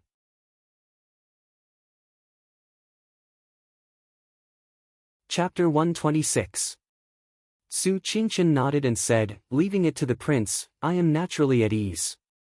I will be leaving the capital in a few days. I probably won't be able to intervene in these matters in the capital. Yili paused. Big brother, you are leaving the capital? Returning to Yunzhou? Su Qingchen shook his head and smiled. No, I plan to go to Nanzhao. Nanzhao? Yili didn't understand. I remember hearing fifth brother say that big brother went to Nanzhao 2 years ago. Imo Xiaoyao held his wine cup and said with furrowed brows, you think something will happen in Nanzhao? Su Qingchen sighed and looked at Imo Xiaoyao. I don't believe you can see it. Right now, anything can happen. As long as they waited until the Ding King's household completely declined, the various powers suppressed by the Ding King's household would take advantage of the situation and swallow up the Dechu state. No matter if it was Nanzhao, Xiling, northern tribes, or even the island countries overseas. Who didn't drool at the Dechu state's most beautiful and fertile land on the continent? But the people in power only saw the danger of the Ding King's household. On one hand, they thought of ways to suppress the Ding King's household. On the other hand, they were afraid of a second Ding King's household appearing. Generally, the Ding King's household was unwilling to support and nurture a new commander. Had they never thought about what the Dechu state would do if they lost the Ding King's household and a commander who could replace them? Or did the person sitting high on the dragon throne think he could use his methods of playing with power to be invincible on the battlefield? Big brother, you think Nanzhao will act first? Yili asked. Although the people of Nanzhao were valiant, they were not as good at war as the northern tribes or Xiling people. Besides, after Imo Xiaoyao swept through the southern border, the present Nanzhao might not be able to fight against the Dechu state.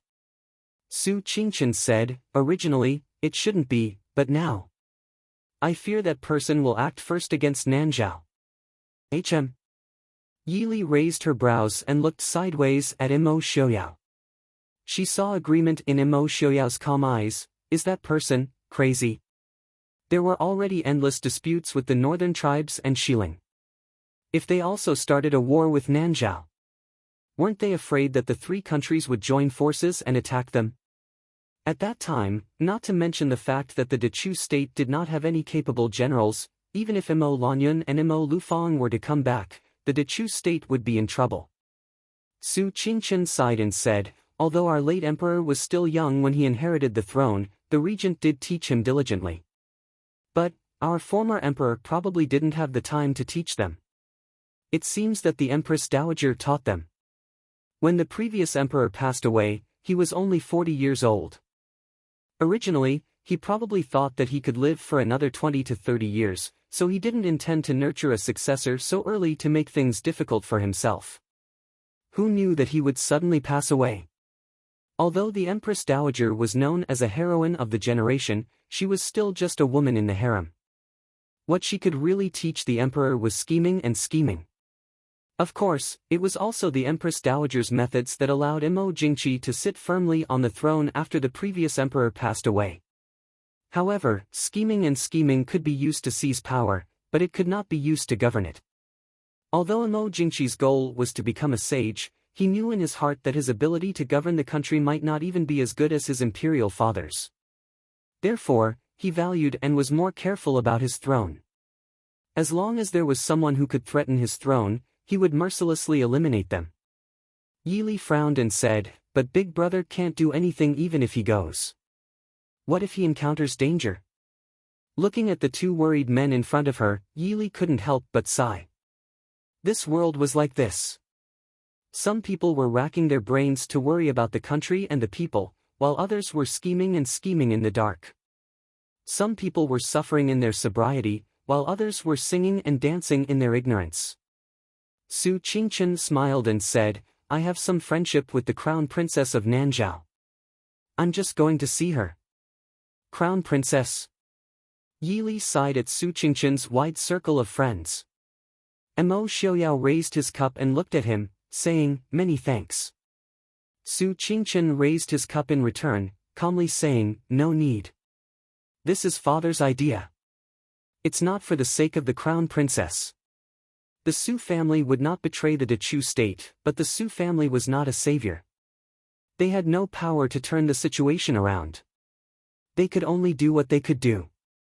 After sending Su Qingchen off, Yi Li understood that Su Qingchen had specially come to say goodbye to them. Even Mo Xiaoyao had once praised eldest uncle for being one of the smartest people in the world. It was likely that when the news of Princess Lingyun's marriage failed, eldest uncle had already predicted the future of the Dechu state. Furthermore, before anyone, including the one in the palace, could react, he had sent eldest brother to Nanjiang. If something happens to the Dechu state in the future, the Su family will not be able to escape, right? Mo Xiaoyao looked at her with a gentle gaze, softly saying, if you mean living in seclusion, then probably not. With the strength of the Su family's character, they would not be loyal to the emperor, but they would definitely die for the Dechu state. Does Li know why the Su family, as old officials of the previous dynasty, could still enjoy a good reputation in the Dechu state for hundreds of years without decline? Yi Li raised her eyebrows. Mo Xiaoyao said, during the last years of the previous dynasty, the world was in chaos. Actually, the last emperor of the previous dynasty was not a tyrant, nor was he a fatuous ruler. He had almost no shortcomings, but he was not suitable to be the emperor. The ancestors of the Su family persisted in supporting the last emperor in times of crisis. Although they were a scholarly family, at least 7 members of the Su family died on the battlefield. In the end, ancestor Mo Lanyun led an army to besiege the capital. At that time, the head of the Su family personally went to the city to supervise the battle. The army fought for 7 days and 7 nights without success. The eldest son of Emperor Taizu was greedy for military merit and rashly advanced, dying in the chaos.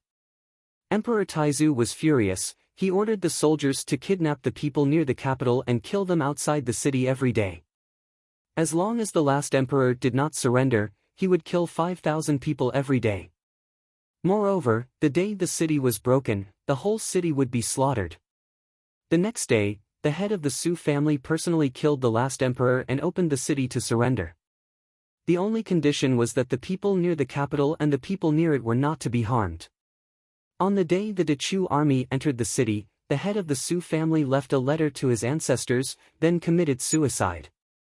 On the same day, Madame Su led the 73 members of the Su family to commit suicide. Only the youngest son of the Su family, who was 13 years old at that time, was still far away in Yunzhou. He was later the prime minister of Dechu state, Su Yanli. Yi Li was shocked by this secret that she had never heard of before. An unspeakable sadness choked her heart. She regretted and was annoyed that she had said such frivolous words to her uncle. Perhaps she did not understand the lofty character of a scholar, but as a soldier, she understood and deeply understood the unyielding character and loyalty of a soldier. She did not dare to imagine the disappointment and sadness in her uncle's heart when she asked such a question. That was simply blasphemy and the greatest insult to the ancestors of the Su family and the 73 people who had committed suicide. Then, why? Yi Li lowered her eyebrows and asked. Mo Xiaoyao said, you want to ask why it was different from what was recorded in the history books? There is no difference. Su Yanli did assist the Dechu state's emperor with all his heart. The third emperor of Dechu state was even personally taught by him. After the founding of the country, Emperor Taizu also bestowed titles and enviable titles to all the deceased members of the Su family. Looking at Yi Li's surprised appearance, Mo Xiaoyao calmly smiled and said, Emperor Taizu killed too many people in his conquest of the world. He needed a benevolent reputation to stabilize the world.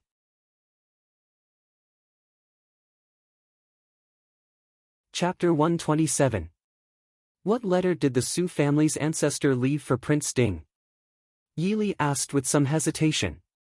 Of course, things were not as simple as Mo Xiaoyao said. The great emperor would not be at ease to use a prime minister whose entire family died for the previous dynasty. Mo Xiaoyao shook his head and smiled. This is not known. The ancestor seemed to have given the letter to the great emperor. That letter clearly saved Su Yanli's life. Afterwards, the news of the Su family dying for the people of the capital somehow spread. In addition, the Su family had been a famous family for hundreds of years, so their reputation was naturally unparalleled. Although there were many taboos in the history of the founding of the great emperor's dynasty, many things were gradually ingrained in the hearts of the people. Even if many things were gradually forgotten, many people still inherited some things from the words of their fathers, such as the respect for the Su family. Yi Li finally understood why the Su family did not marry into the imperial family, even if they really did not hate them. But it was still undeniable that the Su family had been exterminated because of the imperial family of the Dechu state. This could also explain why the imperial family did not give up the idea of suppressing the Su family, even if the Su family had always been indifferent to fame and wealth and did not like power. What Mo Lanyun did back then was probably not as simple as what Mo Xiaoyao had said. Yi Li rubbed her eyebrows with some distress and asked with some despair, will there definitely be a war? It's only a matter of time. Mo Xiaoyao sighed softly. The Dechu state has suppressed the other countries for too long. Almost everyone is impatiently waiting for the Dechu state to decline. And we seem to be used to thinking that we are the strongest. In fact, if it was not for the defeat 7 years ago, even he would think so. But when he dragged his broken body and left the battlefield with his brother's ashes and the Mahist army that had lost more than half of its elites, he realized how ridiculous his pride had been. Whether it was the Western Hill or the Northern tribes, they might not be as powerful as the Dechu state, but they might not be weaker than them. The Mahist army and Black Cloud cavalry that had once swept through the world had used their hundreds of thousands of corpses to prove this point. Li Li, it was the Ding Palace that destroyed the Dechu state. After a long time, Mo Xiaoyao finally said this in a low voice. If it wasn't for the fact that the Ding king's residence had always been too powerful, the Dechu state might have produced more famous generals and elite soldiers. If the Mahist army had not spent hundreds of years threatening the borders, the Dechu state might have been able to go further in this crisis. Yi Li was silent. She didn't know who was right and who was wrong. The Ding royal residents had loyally protected the Dechu state for hundreds of years. How many people in history could do that? Were they wrong? There was no doubt about it. Then was it the people they protected who were wrong? It wasn't that they didn't know anything. After a long time, Yi Li said in a low voice, "You are not wrong. It's the human heart that is wrong." Not every generation of emperors had the breadth of mind and courage to accept all rivers into the sea. Not every generation of emperors had the ability and magnanimity to make the 4 seas return to them. When the emperor no longer saw his officials as his right-hand man, but as his own threat. The excellence and achievements of his officials were more like a challenge and threat in the emperor's eyes. Hearing Yi Li's words, Mo Xiaoyao looked at Yi Li in a daze for a long time. Then he said with a faint smile, "I'm sorry, Li. Did I scare you by saying this?" Yi Li calmly glanced at him. Was she someone who was so easily scared? Mo Xiaoyao shook his head. It's useless to think about this now. Li, why don't you guess how the Li Palace's matter will be resolved? Yi Li shrugged in boredom and said, how else can it be resolved? The emperor angrily killed Princess Xixia and demoted Li Wang. The emperor was persuaded by the old princes and imprisoned Princess Xixia and gave a small punishment to Prince Ding. Or Princess Xixia could marry Li Wang with a different identity. Yi Li felt that the Empress Dowager accepted Princess Xixia too quickly as a mother. Her eldest son's future concubine had a relationship with her second son. She only lightly scolded her and then started to plan to marry her. She didn't seem to consider the emperor's possible reaction. If it was a normal mother in this era, what they would do would be to kill the woman that could cause their son's brothers to fight. Which one does Li think is more likely? Mo Xiaoyao asked. Yi Li thought for a bit. The third one. She frowned. Then what happened today? Was it someone else's scheme, or someone else's scheme? It looked like she needed to reevaluate Mo Jingli's brain, or the brains of the people behind him. Li, stay away from Mo Jingli in the future, Mo Xiaoyao reminded. Yi Li nodded absent-mindedly, her mind still thinking about the previous question: what use is the princess of Nanzhao to Mo Jingli? Mo Xiaoyao seemed to be a bit surprised. He glanced at Yi Li and said with a faint smile, she is the younger sister of the crown princess of Nanzhao. She is much more useful than Princess Lingyun. Yi Li's frown deepened. If Mo Jingli really has that kind of brain, would I be much worse than Yi Ying? Mo Xiaoyao seemed to smile even more happily. Believe me, if Mo Jingli really has a brain, he would rather marry Princess Lingyun than marry you. Yi Li's face darkened. Was she being despised to this extent? But perhaps their wishful thinking is wrong. Mo Jingqi seems to never play his cards according to the rules. Although this emperor was not as great as he thought himself to be, the occasional attack from the side was not something that ordinary people could withstand. Thus, by the time they returned to the manor, news had already spread from the palace: Princess Xixia had died of illness. Of course, this news would only spread after a few days. After all, even if the officials and nobles already knew what was going on, they would tacitly understand. But they still had to think of a way to deceive the common people. Today, something had happened at the Li Manor, and Princess Xixia had died on the same day. As long as one was not an idiot, they would be able to connect the two events and imagine what happened. As for the Li King's marriage and Princess Lingyun, since there was no indication from the palace, everyone was happy to treat it as if it had never happened. The emperor did not appoint a marriage, and they naturally did not go to the Li Manor to send gifts. In any case, when the Li King married Princess Xixia again, they did not need to send gifts. They would just treat it as sending gifts in advance. In the palace, in the elegantly decorated and somewhat cold palace, Missouri Jingqi was recklessly venting his anger. The palace servants had long been scared out of their wits. Those who could not hide could only cower in a corner and tremble. All kinds of expensive antique paintings were smashed and torn to pieces on the ground. Tables, embroidered stools, and shelves were all kicked to the side. Noble consort Lu coldly sat on a carved couch at the side, coldly looking at the crazy man in front of her. A 7- or 8-year-old little girl in luxurious clothes was held in her arms with frightened watery eyes. She seemed to be scared stiff and did not even dare to cry out loud. Noble consort Lu raised a hand to cover the girl's eyes, looking at the crazy man in the hall. Your Majesty, have you caused enough trouble? Mo Jingqi was startled.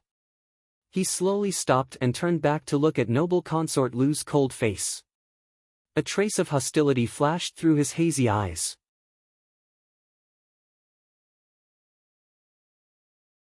Chapter 128. Come, take the princess away, noble consort Lu ordered. The servants kneeling in the corner hurriedly got up as if they had been granted amnesty. They took the frightened girl from noble consort Lu's hands and walked out, trembling. My dear consort, don't you want to say something? Mo Jingqi's voice was not as loud as it usually was in court. Instead, it was full of coldness and hatred. Noble consort Lu looked up at him. What does your Majesty want me to say? You're laughing at me in your heart, aren't you? Mo Jingqi pinched noble consort Lu's delicate chin and whispered in her ear. His cold breath was like a poisonous snake spitting out its tongue. I know, you're the same as them. No, you look down on me more than them, right? You're happy to see everyone against me, aren't you? Whatever your Majesty says, noble consort Lu said lightly. Paw! Mo Jingqi waved his hand and slapped noble consort Lu's jade-like face. Immediately, several red marks appeared. Noble consort Lu raised her head and looked at him calmly. Mo Jingqi was stunned. Shang-er. Looking at the red marks on noble consort Lu's face, Mo Jingqi pitifully reached out to touch it. Shang-er, it's my fault. I shouldn't have hit you, does it hurt? Why didn't you listen? Why did you always go against me? Why did you always care about this and that? Why did you threaten me? I hate being threatened. The more he spoke, the more agitated Emo Jingqi became. Soon, he forgot his pity and grabbed noble consort Lu's shoulders with both hands, shaking and roaring. Your Majesty! Your Majesty! You've wronged noble consort Lu. A little maid suddenly ran out from the side hall and anxiously shouted at Emo Jingqi, Your Majesty, please let go of noble consort Lu, it really has nothing to do with noble consort Lu. Seeing that Emo Jingqi ignored her, the little maid looked around and found an antique vase that had not been smashed. Gritting her teeth, she walked over and picked up the vase, wanting to throw it at Emo Jingqi's back. Noble consort Lu's expression changed. She quickly pulled off a beaded flower from her hair and threw it at the little maid. With a crack, the vase fell to the ground and made a crisp sound. The originally crazy Emo Jingqi suddenly froze as though he had been startled awake. The little palace maid was so scared that her face turned pale, and she knelt on the ground with a plop. When she picked up the vase, her mind was blank and she didn't have time to think. Now that he had sobered up, he remembered what would have happened if he had really smashed it down. Emo Jingqi had obviously calmed down. He glanced at the little palace maid not far behind him, slowly letting go of noble consort Lu and standing up. As soon as he got up, noble consort Lu sat up again. She was still solemn and indifferent. If it weren't for the red mark on her face, people would think that nothing had happened. Shanghe, take a rest first. I'll ask someone to change your things later. Emo Jingqi only glanced at noble consort Lu, then quickly turned around and kicked away the little palace maid kneeling in front of him. He quickly turned around and left. Noble consort Lu stared at the figure that flew away. A trace of resentment and mockery flashed through her cold eyes. Nyang nyang. The messy palace hall was silent.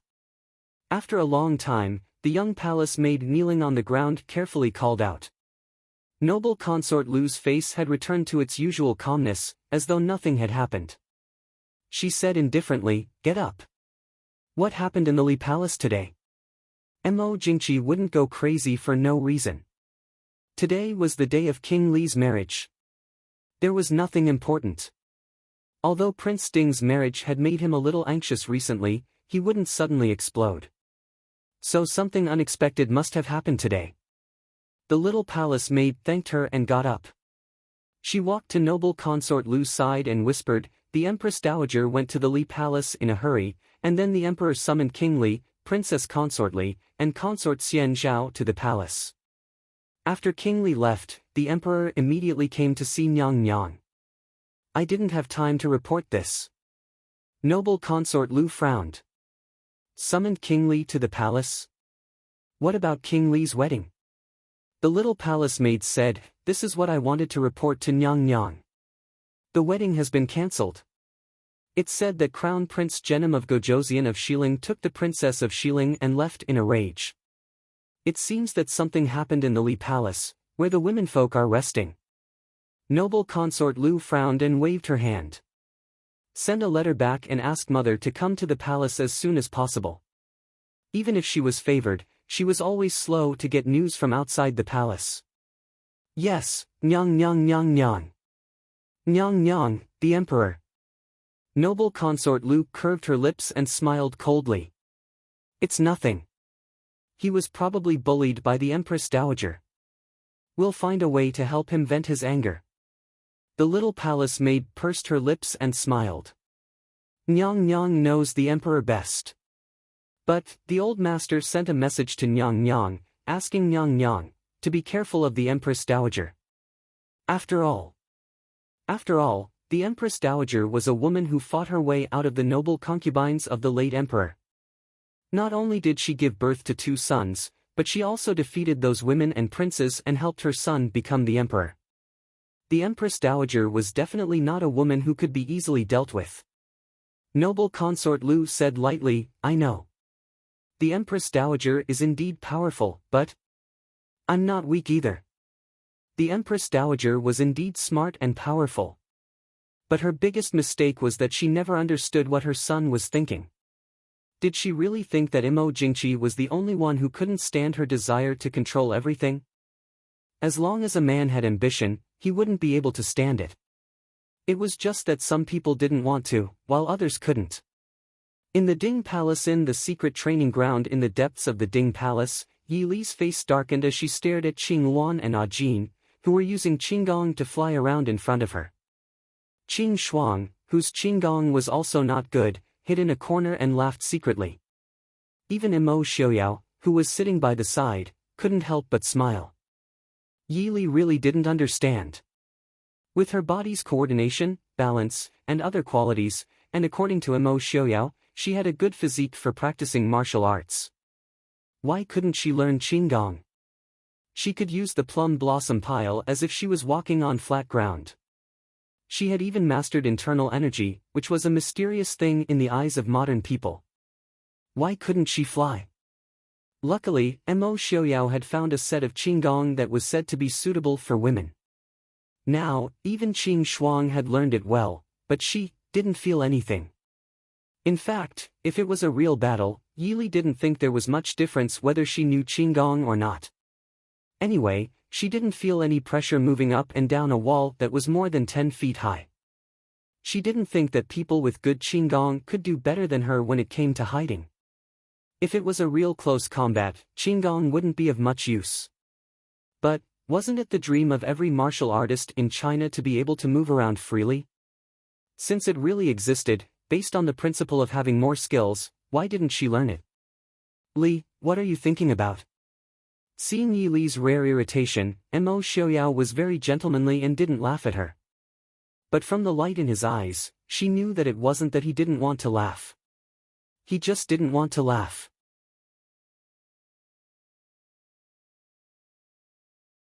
Chapter 129. Yi Li looked resentfully at the three people scurrying around in the martial arts field and said, I probably don't have the talent to learn Qinggong. You don't need much talent to learn Qinggong. Only very good Qinggong required talent. That wasn't something that could be determined by Qinggong manuals. Just like Mr. Feng Yu, Han Mingxi. His martial arts were only half as good as his inner strength. If not for his Qinggong, which was better than that of many top experts, he would have died many times over. This didn't make sense. Yi Li felt the veins on her forehead throbbing. This was beyond the limits of the human body. How could it not require talent and extremely high inner strength? Most importantly, it was impossible for humans to fly. What was Li thinking when you were using Qinggong? Imo Xiaoyao asked patiently. Yi Li was a little depressed, but she still carefully explained her thoughts to Imo Xiaoyao. Imo Xiaoyao didn't know whether to laugh or cry. Li, if you keep thinking like this, you'll never learn Qinggong. You're using Qinggong while telling yourself that it's impossible for humans to fly. Yi Li obviously knew that this was almost like self-hypnosis. Normal people in this era didn't have this kind of problem. But Yi Li was different. Even though she was once the most outstanding warrior, even though people could fly in airplanes and even go into space. But at least the people of that era had a deep-rooted and indelible thought. That was, humans couldn't rely on their own bodies to fly. Therefore, Yi Li always subconsciously wanted to step on something to support herself. Once she couldn't find that thing and the distance between her body and the ground reached the limit of her consciousness, her body would subconsciously enter a state of self-protection and fall down. Ah Li, Qinggong doesn't allow you to fly in the air. You still need support, but it's much smaller than people who don't know Qinggong. Maybe a treetop or something small, as long as you can control it well enough. Yi Li looked at him expressionlessly. Imo Xiaoyao smiled helplessly. His right hand slapped the armrest of the wheelchair, and his entire body suddenly leaped up and headed towards the training field not far away. After a moment of surprise, Yi Li stared unblinkingly at his voice. She saw his hand quickly tap on a wooden stake on the training field, and then turn to another direction. Then it was on the treetops by the side of the training ground. The net that Yi Li had set up around the training ground finally fell back into the wheelchair. Did you see it clearly? Imo Xiaoyao asked with a smile. He reached out and plucked a yellow flower from the treetops and handed it to her. This doesn't make sense. Yili gritted her teeth and glared at Imo Xiaoyao. Was this a person who couldn't walk?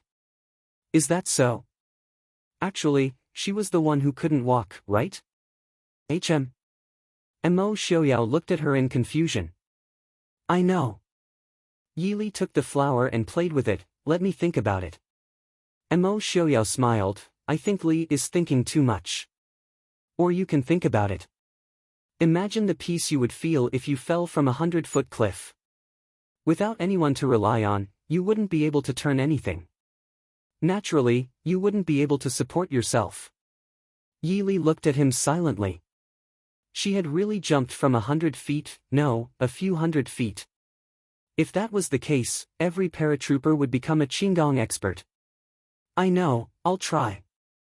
Yili's try was to have Ah Jin bring her up to a 20-meter-tall wooden pole by the side of the training field, and then, jump down. The first time, she suddenly fell from a height of about 10 meters.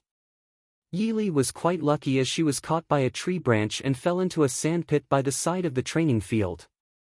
The second time, she flew across half of the training field and couldn't find a place to support herself. She fell from a height of about 5 meters. Her body protected itself well, so she only got a few scratches. The third time, she lost control and crashed into a wooden pole on the training field. Yili was in so much pain that she didn't recover for a long time. The fourth time, the fifth time, Imo Xiaoyao sat by the side of the training field, quietly watching that slender figure jump down, fly up, and fall down again. Then she would climb up to check if there were any problems, jump again, and fall again. Imo Xiaoyao didn't stop her.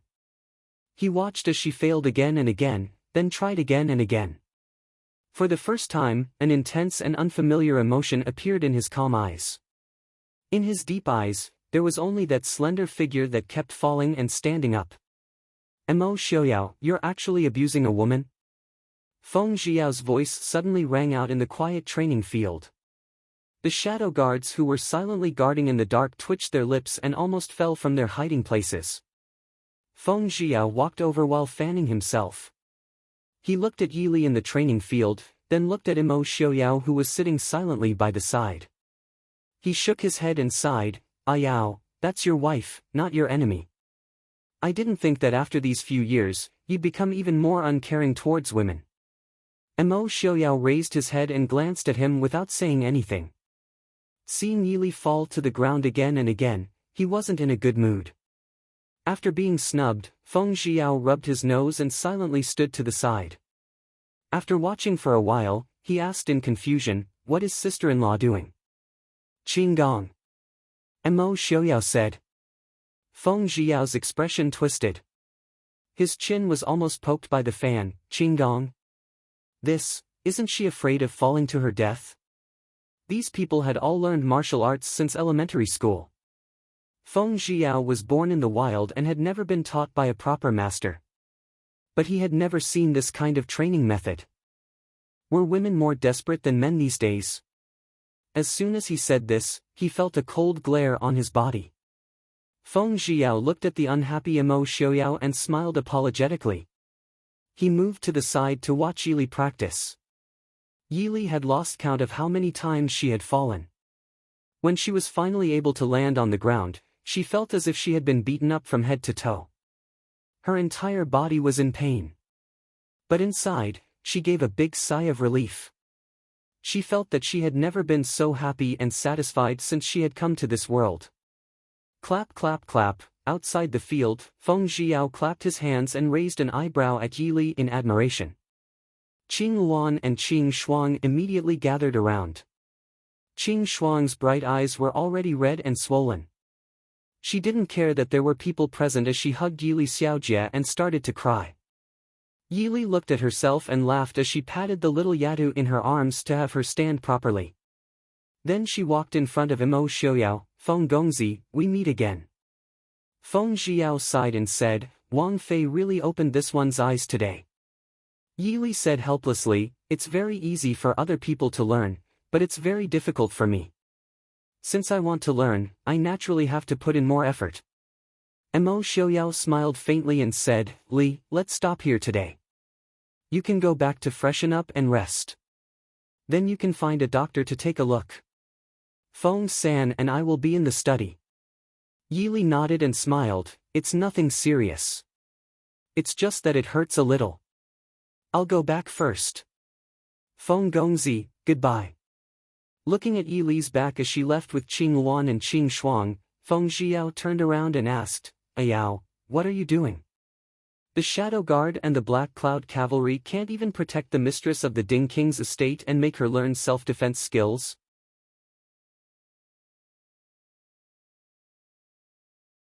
Chapter 130. Young Master Feng, it was Wang Fei who wanted to learn. The prince taught her, Ajin said. He had never seen anyone more stubborn and persistent than Princess Consort. If the prince did not allow him to teach Wang Fei Qinggong, he really felt that Wang Fei would break her neck because she was secretly practicing. It's better to have the ability to protect yourself than to have someone else protect you, Mo Xiaoyao said calmly. There was no flawless protection in the world. Even the Shadow Guard of the Ding Wang Fu could not completely eliminate danger. More ability meant more safety in the future. Feng Zhiao shook his head and sighed, to have this kind of perseverance and courage, not many men can compare. I really find it strange. How did the Yi family raise such a daughter? Even the Su family. Even the Su family could not raise such a woman. The women of the Su family could be overflowing with talent, and they could be extremely intelligent. But he had never seen someone like Yi Li. Mo Xiaoyao turned the wheelchair in the direction of the study. I didn't ask you to discuss Li. Feng Zhiao stilled and smiled as he watched the person leave. Yao wouldn't be jealous, right? Mo Xiaoyao's study had been moved to the newly married courtyard. This courtyard that had been specially prepared for Prince Ding and Wang Fei was the largest courtyard in the entire Ding Wang Fei. There was even an independent library inside. After Mo Xiaoyao moved in, the two quickly reorganized the room. The second floor of the two-story independent library was where the books were stored. The first floor was divided into two. One side was Yi Li's study and the other side was Mo Xiaoyao's study. Therefore, when the two of them stepped into the study and saw Yi Li sitting behind the desk with a book in her hand, Mo Xiaoyao wasn't surprised. He just asked, why didn't Ali rest for a while? Yi Li raised the book in her hand and said, it's not good to lie down and rest after practicing martial arts. I'll read for a while. Do you need to leave? Mo Xiaoyao shook his head, since you're not tired, then come and listen. Feng Zhiao looked at the furnishings of the study. Hearing Mo Xiaoyao's words, he raised an eyebrow in surprise but did not express any opinion. Yi Li thought and then walked over with the book in her hand. Feng Zhiao looked curiously. Princess, are you reading a book? Yi Li was holding a book called The Art of War. Yi Li looked at the book in her hand and said, I have nothing to do, reading to relieve my boredom. Reading military books to relieve boredom, such a special hobby. Feng Zhiao thought to himself, but his expression was one of interest. How do you feel? Not bad, Yi Li answered. Feng Zhiao was not sure what Yi Li meant by not bad. He quickly looked at Mo Xiaoyao. Mo Xiaoyao was not moved. He asked with a smile, what does Li Li think is not bad? Yi Li hesitated slightly before saying, the strategy is not bad, but the tactics. Maybe it was the difference between modern warfare and ancient warfare. Yi Li felt that many of the tactics written in this book were not reasonable, and could even be said to be whimsical. Of course, it was not that tactics could not be whimsical. In reality, the best commanders often had wild imaginations.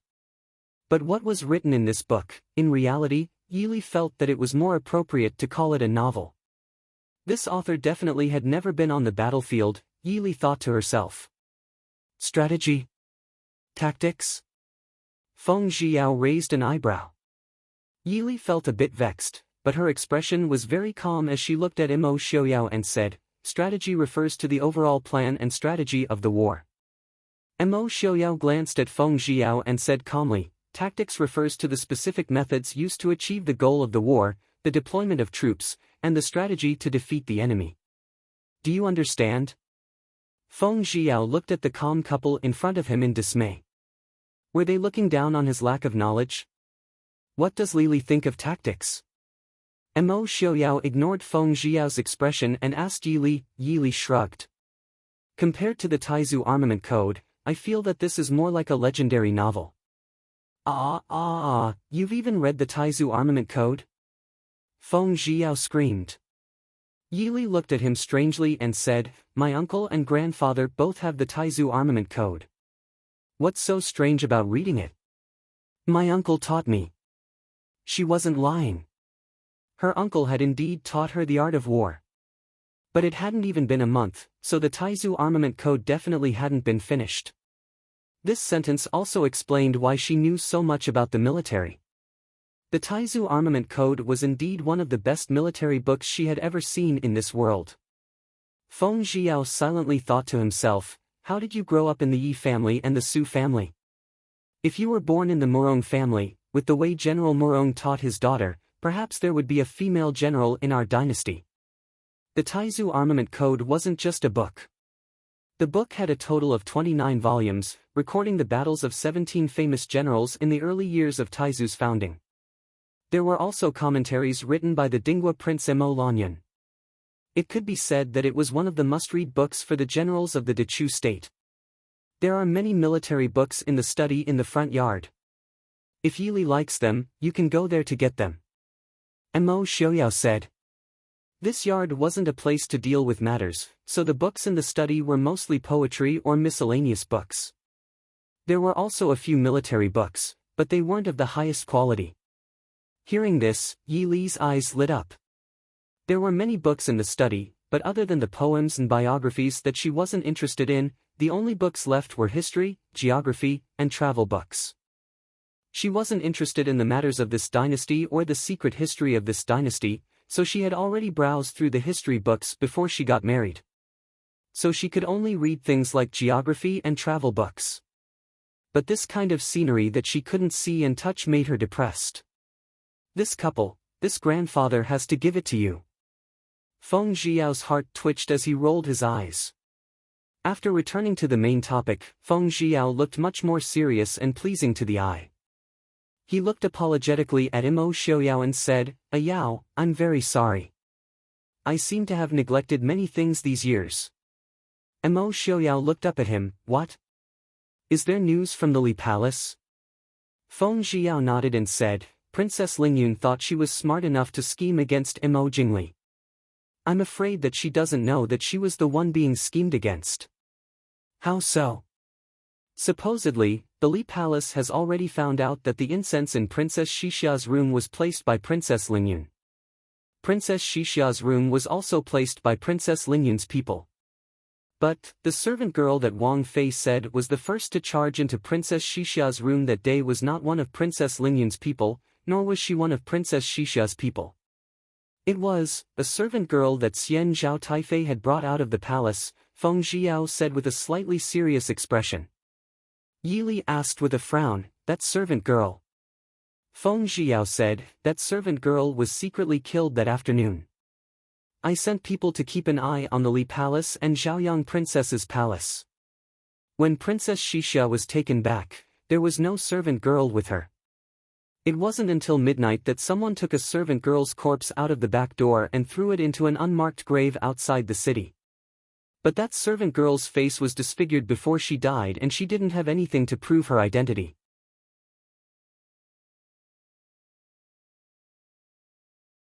Chapter 131. Then how did you know it was virtuous consort dowager's people? Yi Li asked curiously. Feng Zhiao smiled proudly and said, the coroner found a little bit of jasmine-scented hair oil between the girl's fingers and on her hair. This kind of hair oil is said to be a special kind of hair oil from the #1 spice shop in the capital. It is very expensive. A small box costs more than 10 taels of silver. In the last 3 months, only 5 boxes of this kind of hair oil were sold in the entire capital. 2 of them were bought by virtuous consort dowager. Therefore, I guessed that the girl was virtuous consort dowager's hairstylist. Also, yesterday morning, virtuous consort dowager changed her hairstyle. According to the people I sent who are very experienced in dressing, that hairstyle was not made by the same person as the one virtuous consort dowager was used to. Yi Li nodded in admiration and said, therefore, the matter was that Princess Lingyun was not willing to marry Prince Li, so she schemed to help Princess Xixia enter the princely palace so that she could openly break off the marriage? And it just so happened that virtuous consort dowager was not satisfied with Princess Lingyun as a daughter-in-law, so she beat her at her own game so that Princess Xixia could replace her? But this is not reasonable. How is it not reasonable? Feng Zhiyao did not understand. Yi Li said, unless Lei Tingfeng was also involved in this matter. Otherwise, if Lei Tingfeng did not forcefully take Princess Lingyun away, no matter how much trouble Princess Lingyun caused, she still had to obediently get married in the end, right? This way, not only would her plan not succeed, it would also give her another opponent in the princely palace. Or, did she just want to use Prince Li and Princess Xixia's weakness to threaten them? What if Prince Li and Princess Xixia were willing to fight to the death and tell the emperor about her plan? Even if she was the Xiling princess, she would not be able to escape. Li, why do you think Lei Tingfeng left in such a hurry? Mo Xiaoyao asked softly. Yi Li thought for a moment and said, Lei Tingfeng discovered that Princess Lingyun was being schemed against. Feng Zhiyao nodded and said, if Princess Lingyun is still in the capital, once this matter is investigated, even if His Majesty doesn't want to punish her, it will be impossible. But now that he was gone, if the emperor didn't want to destroy the relationship between the two countries, then he could only pretend that nothing had happened. They couldn't possibly send troops to attack the West Hill just because of this, could they?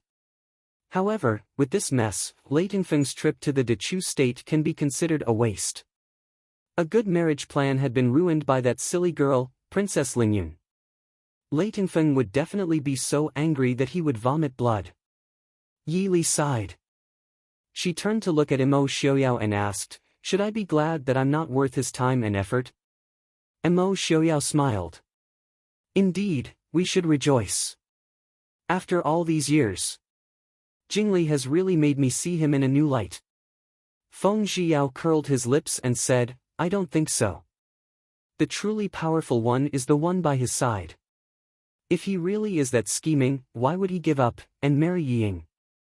Mo Xiaoyao smiled and said, what about Princess Consort Li? She is the legitimate daughter of the Minister of Revenue and Yi Zhaoyi's younger sister.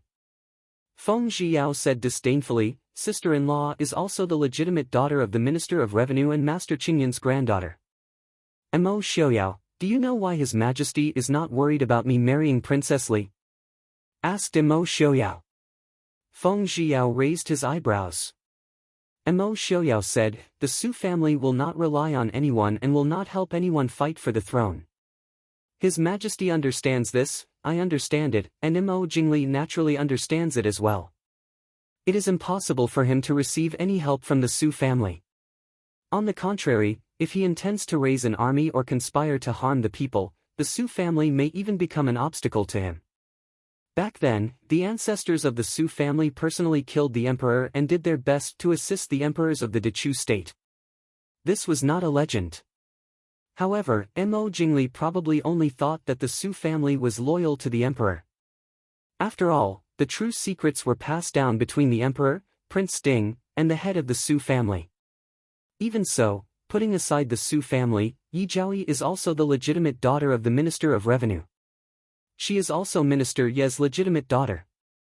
At least third miss was betrothed by the late emperor. Feng Zhiyao said. Yi Li pursed her lips and smiled faintly, I can roughly guess this. The two of them looked at Yi Li at the same time. Yi Li lowered her eyebrows and said, my father should be one of the Empress Dowager's people. He should know Prince Li's thoughts and the Empress Dowager's intentions. However, if he marries me, he probably thinks that Prince Li won't care about the Yi family in the future, but the Su family behind me. However, fourth sister's birth mother's family is weak. If fourth sister becomes Prince Li's consort, perhaps, the future will be completely different. The Yi family will rise to the top in the future. Right now, there is the Empress in the palace, and the favored concubine is noble consort Lu. There are also many princes. If father really is one of the Empress Dowager's people, he should know that second sister is not favored. Therefore, from the emperor's point of view, the chances of second sister's child are not high. Moreover, it's not certain if the child can be born.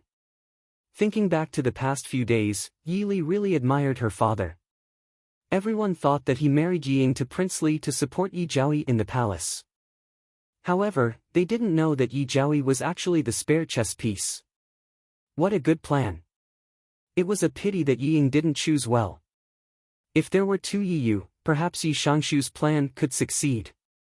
In fact, it wasn't these ancient people who were stupid.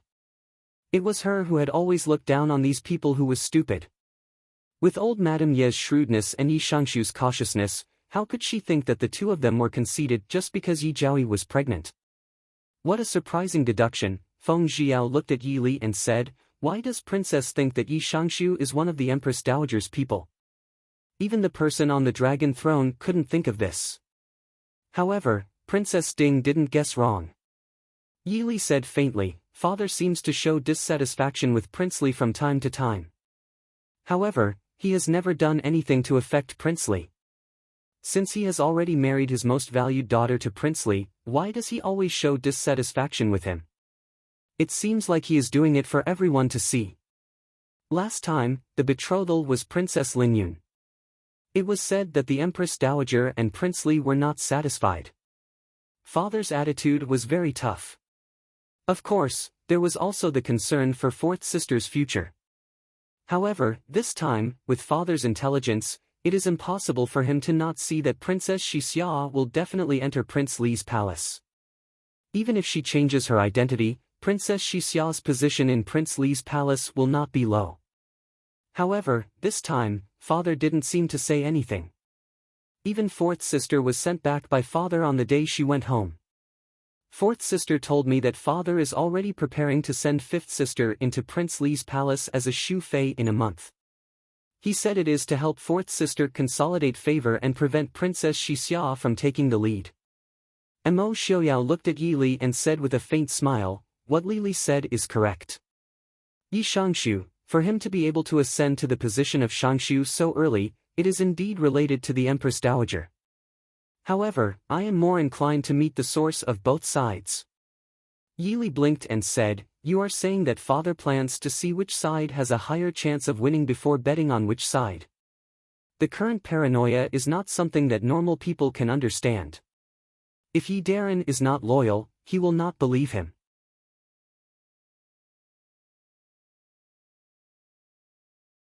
Chapter 132. Even though she had already figured out many problems, Yi Li still felt shocked. Her father, who looked smooth, was actually really smooth, and was muddle-headed when it came to family matters, was actually a double agent.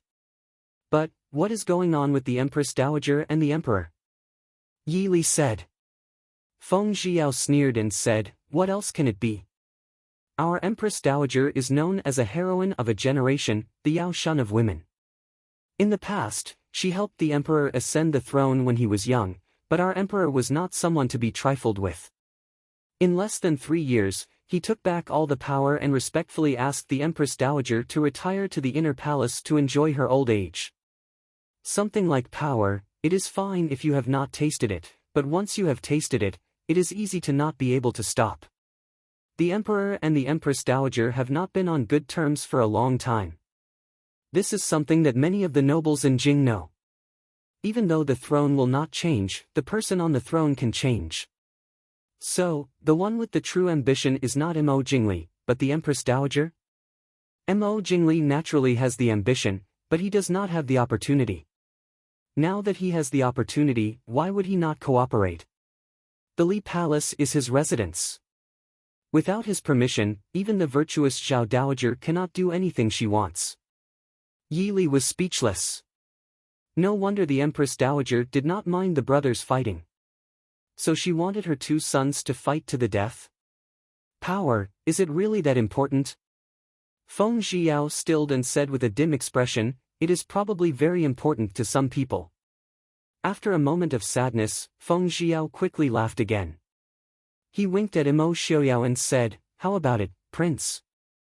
Since the two in the palace have started to play their cards, should we also play a game? Or, should we kill them all? Kill them all." Imo Xiaoyao glanced at him, "Then you will clean it up. You will be responsible for killing inside and outside the palace. If there is a rebellion, you will be responsible. If the northern tribes invade, you will stop them. If Xiling also wants to participate, you will guard the border." Feng Zhiyao rubbed his nose awkwardly. As expected, it wasn't difficult to kill a few people.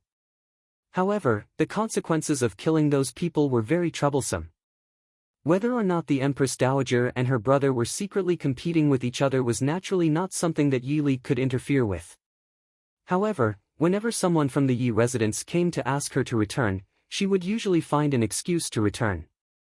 Although Minister Yi was dissatisfied with his daughter who was obviously out of his control, Yi Li's identity as Princess Ding was there. No matter how dissatisfied he was, he couldn't say or do anything. Actually, under normal circumstances, if the Empress Dowager and the two brothers Mo Jingli wanted to fight for the throne, no matter who it was, they would try to rope in Mo Xiaoyao. However, on one hand, Mo Xiaoyao was a useless person in the eyes of outsiders. On the other hand, Mo Jingqi probably wanted to get rid of the Ding King residence as soon as possible. Therefore, the days in the Ding King residence were still peaceful. No matter which side it was, they didn't expect Mo Xiaoyao to stand on their side. Of course, they also believed that Mo Xiaoyao wouldn't stand on the other side. Princess Consort, Miss Biao asks for an audience." Yi Li put down the needle and thread in her hand. She raised her head and asked curiously, "Miss Biao? Yan Chanru? Why did she come to the main courtyard?" The Ding King residence was very big, very big. Moreover, there were many places that one couldn't go to just because they wanted to. Therefore, even if there were two people who didn't make people feel comfortable living in the residence, Yi Li wouldn't be able to sense the existence of side consort Yang and Miss Biao under normal circumstances. Because ever since Mo Xiaoyao moved to the main courtyard, the security of this courtyard had obviously been upgraded. Not to mention entering the main courtyard, without permission, they couldn't even get close to the outer courtyard. After being rebuffed twice and being reprimanded by Chief Steward Mo sent by Mo Xiaoyao, side consort Yang didn't try to challenge the new Princess Consort Ding's authority anymore. Mo Xiaoyao had always been good to her.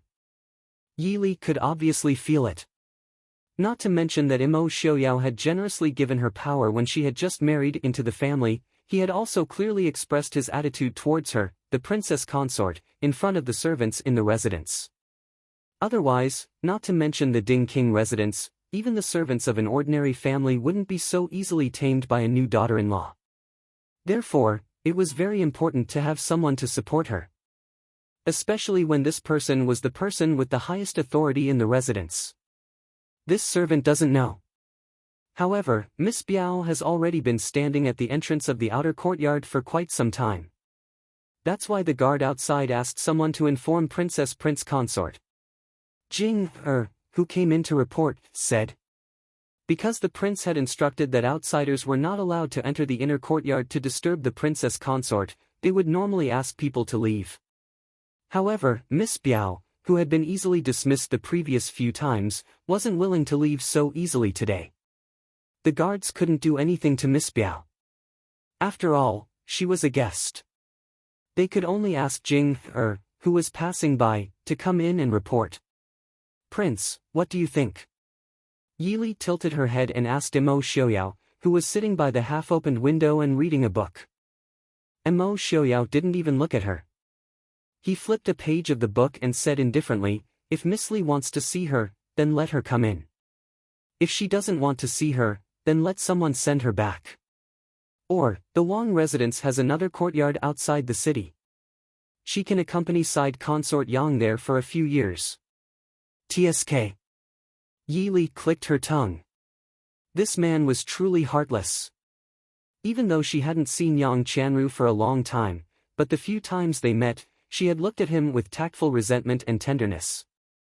He could actually say such cold and heartless words. But, she liked it.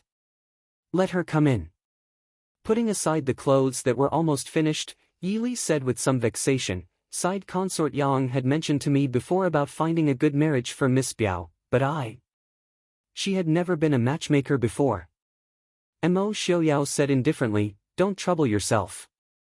You won't be able to find one. What do you mean? What did he mean by she couldn't find one? Mo Xiaoyao said, this matter was mentioned by Chief Steward Mo 3 years ago. However, neither side consort Yang Chanru nor herself were satisfied with the candidate he proposed. You're not familiar with the capital. I don't think you can find a better candidate than the one Chief Steward Mo listed. Yili couldn't help wiping her sweat. So Mo Xiaoyao had also been a matchmaker before. But he had directly asked Chief Steward Mo to do it. She was really stupid to worry about whether she should attend more banquets. Chief Steward Mo's people are too bad. Mo Xiaoyao looked up at her and said, Chief Steward Mo listed the best candidates that could be found with her qualifications. Moreover, she's already 17. There are even fewer unmarried people around her age. Not everyone was like Mo Xiaoyao, Mo Jingli and Su Qingchen who were over 20 and still unmarried. Even if they weren't, most people were already engaged. Then what should we do? She couldn't really delay her life like this, right? And it wasn't that Yili was narrow-minded, but she really suspected that if this continued, it would become Mo Xiaoyao's responsibility in the end. If she wants to marry, then let Chief Steward Mo send the list over. If she doesn't want it, then don't worry about it. If she's not married when she's 18, then send her to Wuyuan Nunnery to accompany sister-in-law. Yili couldn't help but want to shed a tear for the affectionate Miss Yang. What was called being considerate? Just look at Mo Xiaoyao's performance.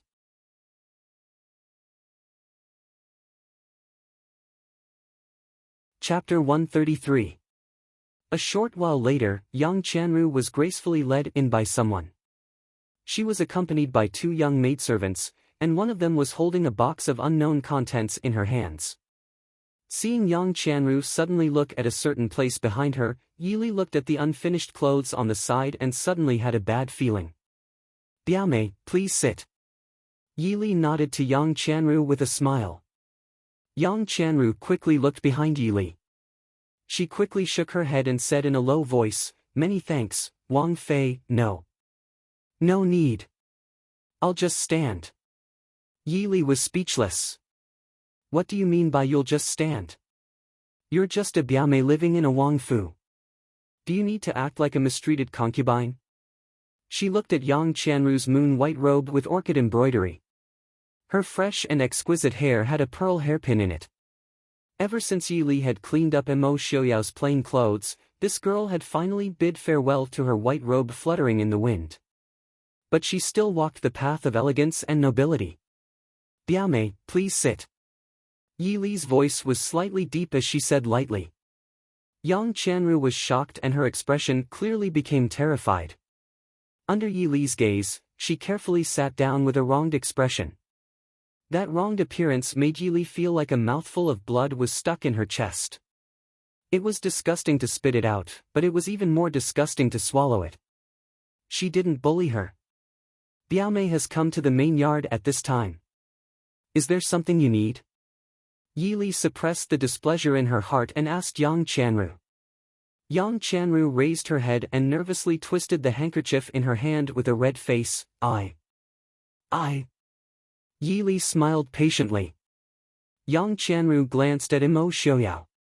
She seemed to have finally gathered her courage and said, tomorrow is my cousin's birthday. I'm here to give him a birthday gift. Yili glanced at the box in the hands of the servant girl behind her. She turned her head to glance at Mo Xiaoyao, who seemed to be engrossed in his book. She smiled and said, so that's how it is. Thank you for the trouble. May I have a look? Is it inconvenient? In that case, please have a look, Prince. She waved her hand, indicating for the servant girl to bring the box to Mo Xiaoyao. Hearing Yili's words, Yang Chanru's eyes lit up. She looked expectantly at the person sitting by the window reading. The little girl had just walked in front of Emo Xiaoyao when the box in her hand was suddenly grabbed by a hand that reached in through the window. It was unknown when Jean had appeared by the window. She held the box with a focused expression and opened it. She reached out to take a look at the thing inside.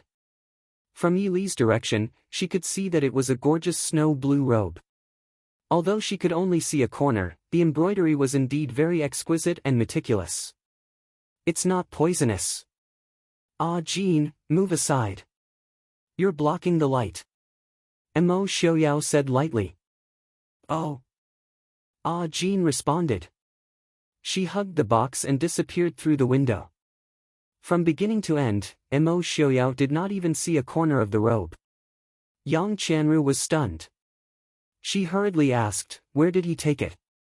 This. Yi Li wondered if she should tell him that the things that Emo Xiaoyao did not want were all taken by Jean to play with. After playing with them, she threw them away. Emo Xiaoyao put down the book in his hand and looked up. Under Yang Chanru's surprised and expectant gaze, he said calmly, if there's nothing else, go back to your own courtyard. Tomorrow, I will ask Steward Emo to send a list of suitable men for the trial marriage. You can choose one. Yang Chanru's delicate face suddenly turned snow-white. Sparkling tears kept falling down. No, cousin, I don't want to. I don't want to leave the palace. I don't want to get married, don't drive me away. Emo Xiaoyao frowned. He quickly nodded and said, that's fine. Tomorrow, pack up your things and go to Weiyue Nunnery to accompany sister-in-law. Just like this, send Miss Yang back. Yang Chanru's maids were all maids of the palace. Naturally, they did not dare to disobey Emo Xiaoyao. Even though they knew that their young miss was unwilling, they still went forward to help her leave. Cousin. Boo-hoo. Don't drive Chanru away. I'll be obedient and won't make cousin angry. Yang Chanru sobbed. She struggled and refused to leave under the support of the two maidservants. Take her away. Emo Xiaoyao frowned and said calmly. No matter how much Yang Chanru struggled, she was not a match for the two maids who were taller than her. In the end, she was almost dragged out. Yi Li sat on the side and silently looked at Emo Xiaoyao's calm face. Hearing the faint sound of Yang Chanru crying, she could not help but sigh in her heart that this man was really cruel. When an ordinary man saw a beautiful and weak girl crying like that, even if he did not love her, he would still feel some pity. However, Emo Xiaoyao's eyes did not have the slightest emotion. It was as if the girl who was dragged out was not a weak girl, but an object that he did not need anymore. Li, why are you sighing? Emo Xiaoyao asked. Yi Li could not help but sigh again and said, whoever falls in love with you must have done something wrong in their previous life. Otherwise, they must have owed you some debt in their previous life. Emo Xiaoyao stared at Yi Li's back and asked, why do you say that? Yi Li said, does it even need to be said? Just look at Yang Chanru and you will know. Falling in love with someone who did not love, or did not love at all, if that was not a debt in their previous life, then what was it? Was it a tragedy to be born? Then, what kind of person will Li fall in love with? Emo Xiaoyao asked. Yi Li sat on the needlework in her hand and casually replied, love? I don't know, I probably won't fall in love with anyone. No matter how touching love is, it will become family after a long time. Since that is the case, why not live a good life from the beginning? Who could spend their life with sweet words and honeyed words? After a long time, they would only be left with daily necessities. Then is it because Li has not fallen in love with anyone? Emo Xiaoyao asked in a low voice. Yi Li's needlework paused for a moment, then she quickly moved again and said, perhaps. Of course, she had fallen in love before, but to say that her love was unforgettable, she really had not. If Li falls in love with someone, will she live and die with them? Yi Li turned her head and looked at the man who was leaning against the wheelchair with a strange expression.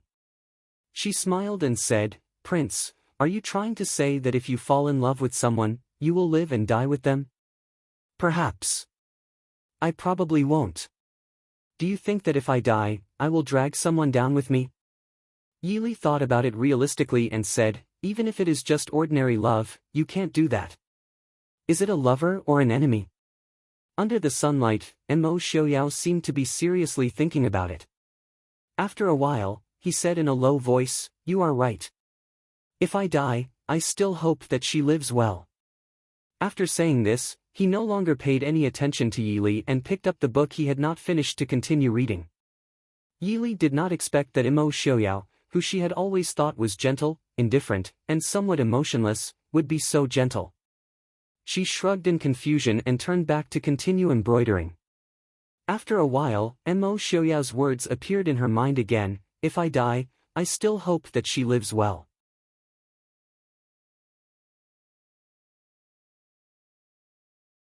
Chapter 134. Her. Yi was so shocked that the embroidery needle almost poked her finger.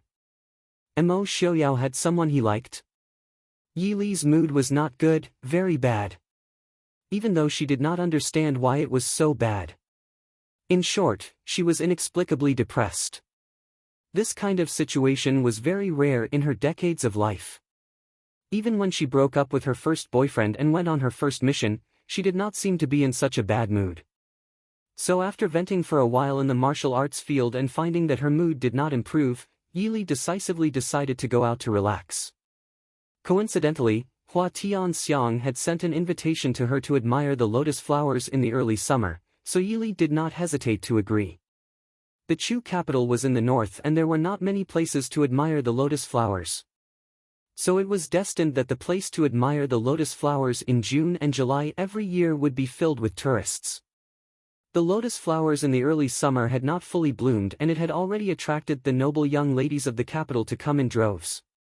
When Mo Xiaoyao heard that Yi was going out to admire the lotus flowers and did not have the intention to invite him, he did not say much. He only told Yi that the Ding King Fu had its own pleasure boat and that Yi could invite her friends to go with her. Yi had been displeased with Mo Xiaoyao these past 2 days and forgot to ask him if he wanted to go with her. She brought a few servant girls and went out very quickly. Ah Jin silently looked at his prince. The prince clearly wanted to go with the princess. Why didn't he directly tell the princess? On the pleasure boat of the Ding King Fu, Yi leisurely leaned against the window in a daze. Hua Tianxiang looked at the decoration of the pleasure boat with admiration and said with envy, it is worthy of being the Ding King Fu's boat. This decoration is really extraordinary. But did Prince Ding specially decorate this boat for you? No one has left the Ding King Fu for many years. This boat is not like the one in the past. Yi looked at her lazily and said with a smile, your family's boat is not worse than this one. Is there a need to be like this? Hua Tianxiang rolled her eyes in annoyance, what do you know? How many people are there in my family? It was so crowded and noisy. You'll be comfortable. It's so quiet to be alone on a boat. Ah! If Prince Ding is also on the ship, then it's 2. No, it's better if he's not here. If Prince Ding is here, then I'll be too embarrassed to stay here and freeload. Yi looked at the various pleasure boats on the lake not far away and said in confusion, there are so many boats floating on the lake. Are they looking at lotus flowers or pleasure boats? Hua Tianxiang giggled and said, look at the flowers and admire the people. These few days, the lotus flowers had just bloomed, and the weather was perfect. Of course, there were many people coming out. Do you know how many scholars and beauties get married every year on this beauty lake? Beauty Lake? Yi glances at the vast lake. After seeing West Lake, Taihu Lake, Qiandao Lake and so on, this small beauty lake seems to have nothing to do with beauties. Hua Tianxiang shook her head helplessly. Aren't you a little too unromantic? Don't you know why Zheng didn't come with us today? Please enlighten me. Because she's with second young Master Su today. Hua Tianxiang gritted her teeth and glanced at Yi. Speaking of which, I found it strange that you came alone today. I thought you would come with Prince Ding. I was planning to go and play with Murong. Yi glared daggers at her. Then who was the one who invited me to come out? I was afraid you wouldn't know, so I gave you a reminder. Who told you to hide at home all year round and refuse to go out? Hua Tianxiang muttered in dissatisfaction. Then she looked at the newly decorated decorations on the boat and said with a guilty conscience, "You have to remember, it's Prince's birthday in a few days. You must ask him to come out and admire the lotus flowers. I'm sure he prepared this boat to admire the flowers with you. Maybe Prince Ding is thinking of how to kill me without leaving a trace." Yi Li was stunned. Looking at Hua Tianxiang's worried face, she couldn't help but smile. "You're thinking too much. Tianxiang, Li Li. Today's weather was very good. Whether it was on the lake or the lakeside, there were songs and laughter, but no one else would shout so loudly except for Murong Ting." Yi Li and Hua Tianxiang came out of the cabin and saw Murong Ting standing outside another boat, shouting and waving at them. There was also a handsome young man beside her, who seemed to be saying something to Murong Ting. However, Murong Ting was obviously impatient and didn't want to pay attention to him. Hua Tianxiang followed behind Yi Li and whispered with a smile, "That's the second young master of the Ling family, Ling Haoyu. Murong's fiancé?" Yi Li asked. "Yes. Ting didn't like him since she was young, but he liked to stick to Ting since she was young. Later, Ting followed her father to the border. I didn't expect that he still liked to deliberately make her angry after coming back," Hua Tianxiang said with a smile. Obviously, her impression of Ling Haoyu wasn't too bad. On the other side of the boat, the two people had already started to fight because Murong Ting wanted to use Qinggong to come to their side, but Ling Haoyu obviously refused. The two pulled and pulled on the deck, and Murong Ting became angry and started to fight. In addition to them, there were also many other boats around. When they saw the commotion, they also came over. There were obviously many people who knew Murong Ting and Ling Haoyu, and they all joined in the commotion. Hua Tianxiang smiled and said, "How long do you think Ling Haoyu can last this time?" Yi Li watched for a while before saying, "Murong Ting can't beat Ling Haoyu at all." Ling Haoyu seemed to be fighting a lot, but his feet were much more stable than Murong Ting's. There was a playful smile on his handsome face, but his eyes were absolutely serious when he looked at Murong Ting. "You said he was letting Ting win?" Yi Li smiled and said, "General Murong loves his daughter as much as his life. Do you think he will really marry Ting to an ignorant and incompetent playboy?" This. Hua Tianxiang pondered. She really didn't think about this problem seriously. After watching enough, Yi Li smiled and said, "Let them row the boat away. I won't play with Murong today." Hua Tianxiang pulled her back, "Don't. Believe it or not, if you make Ting angry, even if we row the boat away, she will still dare to jump into the water." Yi Li thought about Murong Ting's temper. It was really possible. She could only smile and say to the boat over there, "Second young master Ling, Murong, can you come over for a chat?" Murong Ting stopped, turned back and shouted, "Li, I am your friend. Why are you asking him to come?" Hua Tianxiang smiled and said, "Then are you coming or not? If you don't come, we will row the boat away." Murong Ting glared fiercely at Ling Haoyu, opened his hand, then stepped on his foot fiercely, flew away, and landed on Yi Li's boat. Ling Haoyu smiled bitterly. He cupped his hands and said to Yi Li with a smile, "Thank you, Princess." He also got up and left his boat and landed on Yi Li's boat. Yi Li instructed the boatman to row the boat away, then turned around and invited the two to go in together. The four people sat down. Qing Luan and others served new tea and snacks before leaving. Murong Ting sat beside Yi Li and ate snacks while glaring at Ling Haoyu, who followed her. Ling Haoyu only pretended not to see the daggers flying at him. He smiled at Yi Li and said, "The weather is quite good today. Why don't I see the prince and princess traveling together?"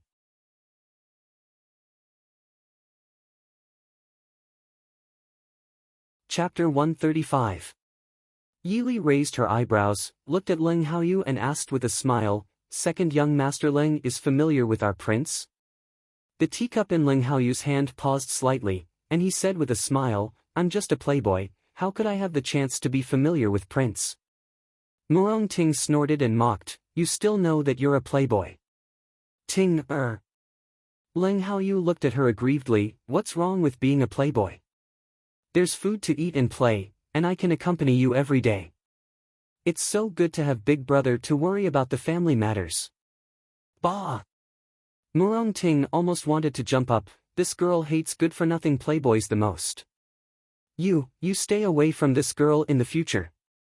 Otherwise, this girl will beat you up every time I see you. Now you also beat me up every time you see me. Leng Haoyu murmured in a low voice, but his voice was just loud enough for everyone in the cabin to hear. Yi Li and Hua Tianxiang couldn't help but cover their mouths and snicker. Murong Ting was so angry that her face turned red, and she couldn't wait to stab this bastard who embarrassed her to death. Leng Haoyu seemed to be very afraid of Murong Ting, and he just kept begging for mercy. However, looking at the faint and doting smile in his eyes, one could tell that he was actually playing with Murong Ting. Yi Li and Hua Tianxiang looked at Murong Ting, who was still angry, and looked at each other with a smile. Indeed, the onlooker sees more clearly than the person involved in the situation. As Murong Ting's friends, they naturally hoped that Murong Ting could be happy in the future, but it was still Murong Ting's own choice. Princess, the Li Palace's ship is in front. As the four were talking, Qing Xia came in to report. Hua Tianxiang frowned and said, Li, why did we meet Li Wang again? Yi Li said with a smile, who told you not to pick a good day? Or it can be said that the capital is really not big. Murong Ting pursed her lips and said, I think it's a small world. Before Yi Li could speak, Qing Luan also came in and said with a face full of displeasure, Princess, Li Wang and Princess Li request to see you. Let them in. Yi Li sighed. Not long after, Mo Jingli walked in with Yi Li. However, the people following Mo Jingli made Yi Li frown. The woman by King Li's side was different from her usual self. She was dressed in a light yellow robe with some makeup on her face and a veil covering her face. But from Yi Li's point of view, such embellishments were meaningless. No matter who it was, as long as they saw her, they would be able to recognize that this was Princess Shi Xia of Nanzhao. It had only been a few days. Was Mo Jingli trying to provoke his brother emperor? The palace hadn't announced Princess Shi Xia's death yet. Greetings, Prince Li and Princess Li. Hua Tianxiang and the others stood up to greet them. Mo Jingli glanced at the people in the cabin, and finally turned his gaze from Yi Li to Leng Haoyu. He said in a deep voice, Leng Haoyu. Leng Haoyu smiled and said, Prince actually recognizes me. It is truly an honor. Of course Mo Jingli knew of Leng Haoyu's reputation. Looking at Murong Ting beside him, his expression relaxed slightly. He gave a light snort and said to Yi Li, why didn't Mo Xiaoyao come out with you? What does it have to do with King Li? Yi Li's heart was stifled. Hearing Mo Jingli's impolite tone, she immediately retorted without hesitation. As expected, Mo Jingli's expression immediately darkened. He said angrily, woman who doesn't know what's good for her. Yi Li rolled her eyes in her heart, too lazy to pay attention to him. Leng Haoyu looked at Princess Shi Xia behind Mo Jingli with great interest and said with a smile, Prince, this beauty is. His back was pinched by Murong Ting. His fake smile immediately turned into a funny grimace. Mo Jingli coldly stared at him and said, didn't your big brother teach you not to ask what you shouldn't ask? Leng Haoyu shrugged indifferently and said, my big brother is very busy. Where would he have the time to teach me this? Yi Li rubbed her eyebrows and said indifferently, Prince Li, fourth sister, sit down and talk. Murong Ting snorted and said, I don't want to sit with some people. Li Tianxiang and I will go out and take a look first. Finished speaking, she gave Mo Jingli a sidelong glance and pulled Hua Tianxiang to leave. Her appearance was just short of saying that this lady didn't want to sit with him. Hua Tianxiang gave Yi Li an apologetic look and let Murong Ting pull her out. She also didn't want to get along with Prince Li. Leng Haoyu saw Murong Ting run out, then looked at Yi Li and Mo Jingli with hesitation in his eyes. Yi Li smiled and said, young Master Leng should go and watch Murong Ting. Don't let her run around with Tianxiang. Leng Haoyu nodded and walked out. Not long after, Qing Luan and the others came in with tea and snacks, but they didn't go out after putting them down. They each stood respectfully in the cabin, waiting for the princess's orders. Understanding their thoughts, Yili laughed secretly in her heart but didn't say anything. You all go out first. I have something to say to her. Mo Jingli ordered. Yi Ying bit her lips and got up silently and left. Princess Xixia looked at Yili with hostility and didn't say anything. She followed Yi Ying and left. But Qing Luan and the others were not so obedient.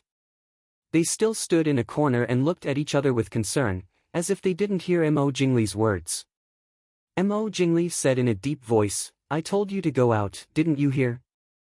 Qing Shuang replied in a clear and loud voice, replying to Prince Li, we heard. But our prince said to protect the princess's safety, so we naturally have to obey the prince's orders. Mo Jingli's eyes flashed with a cold light. He stared at Qing Shuang coldly and said, you mean I will harm her? Qing Shuang said, we don't know. We are just in case. Prince, please forgive us. Yili smiled faintly and said, Prince Li, there doesn't seem to be anything between us. They are all people I trust. If you have something to say, you can say it directly. Mo Jingli was silent. His eyes stared at Yili without blinking. Yili didn't say anything and let him stare. After a long time, Mo Jingli said coldly, Yili, you lied to I. Yili was stunned. Lied to him? Where did this come from? Or did Mo Jingli find out what she lied to him again? Prince, where did this come from? Slandering concubine I for no reason is not a good habit. Yili said faintly. Mo Jingli snorted and said, you deliberately pretended to be so useless just to make I break the engagement first, right? You have already hooked up with Mo Xiaoyao, right? Yili calmly held the teacup in her hand. She restrained herself from splashing the tea on the man's face. Prince, I already told you. Fantasizing too much is an illness, you should treat it as soon as possible.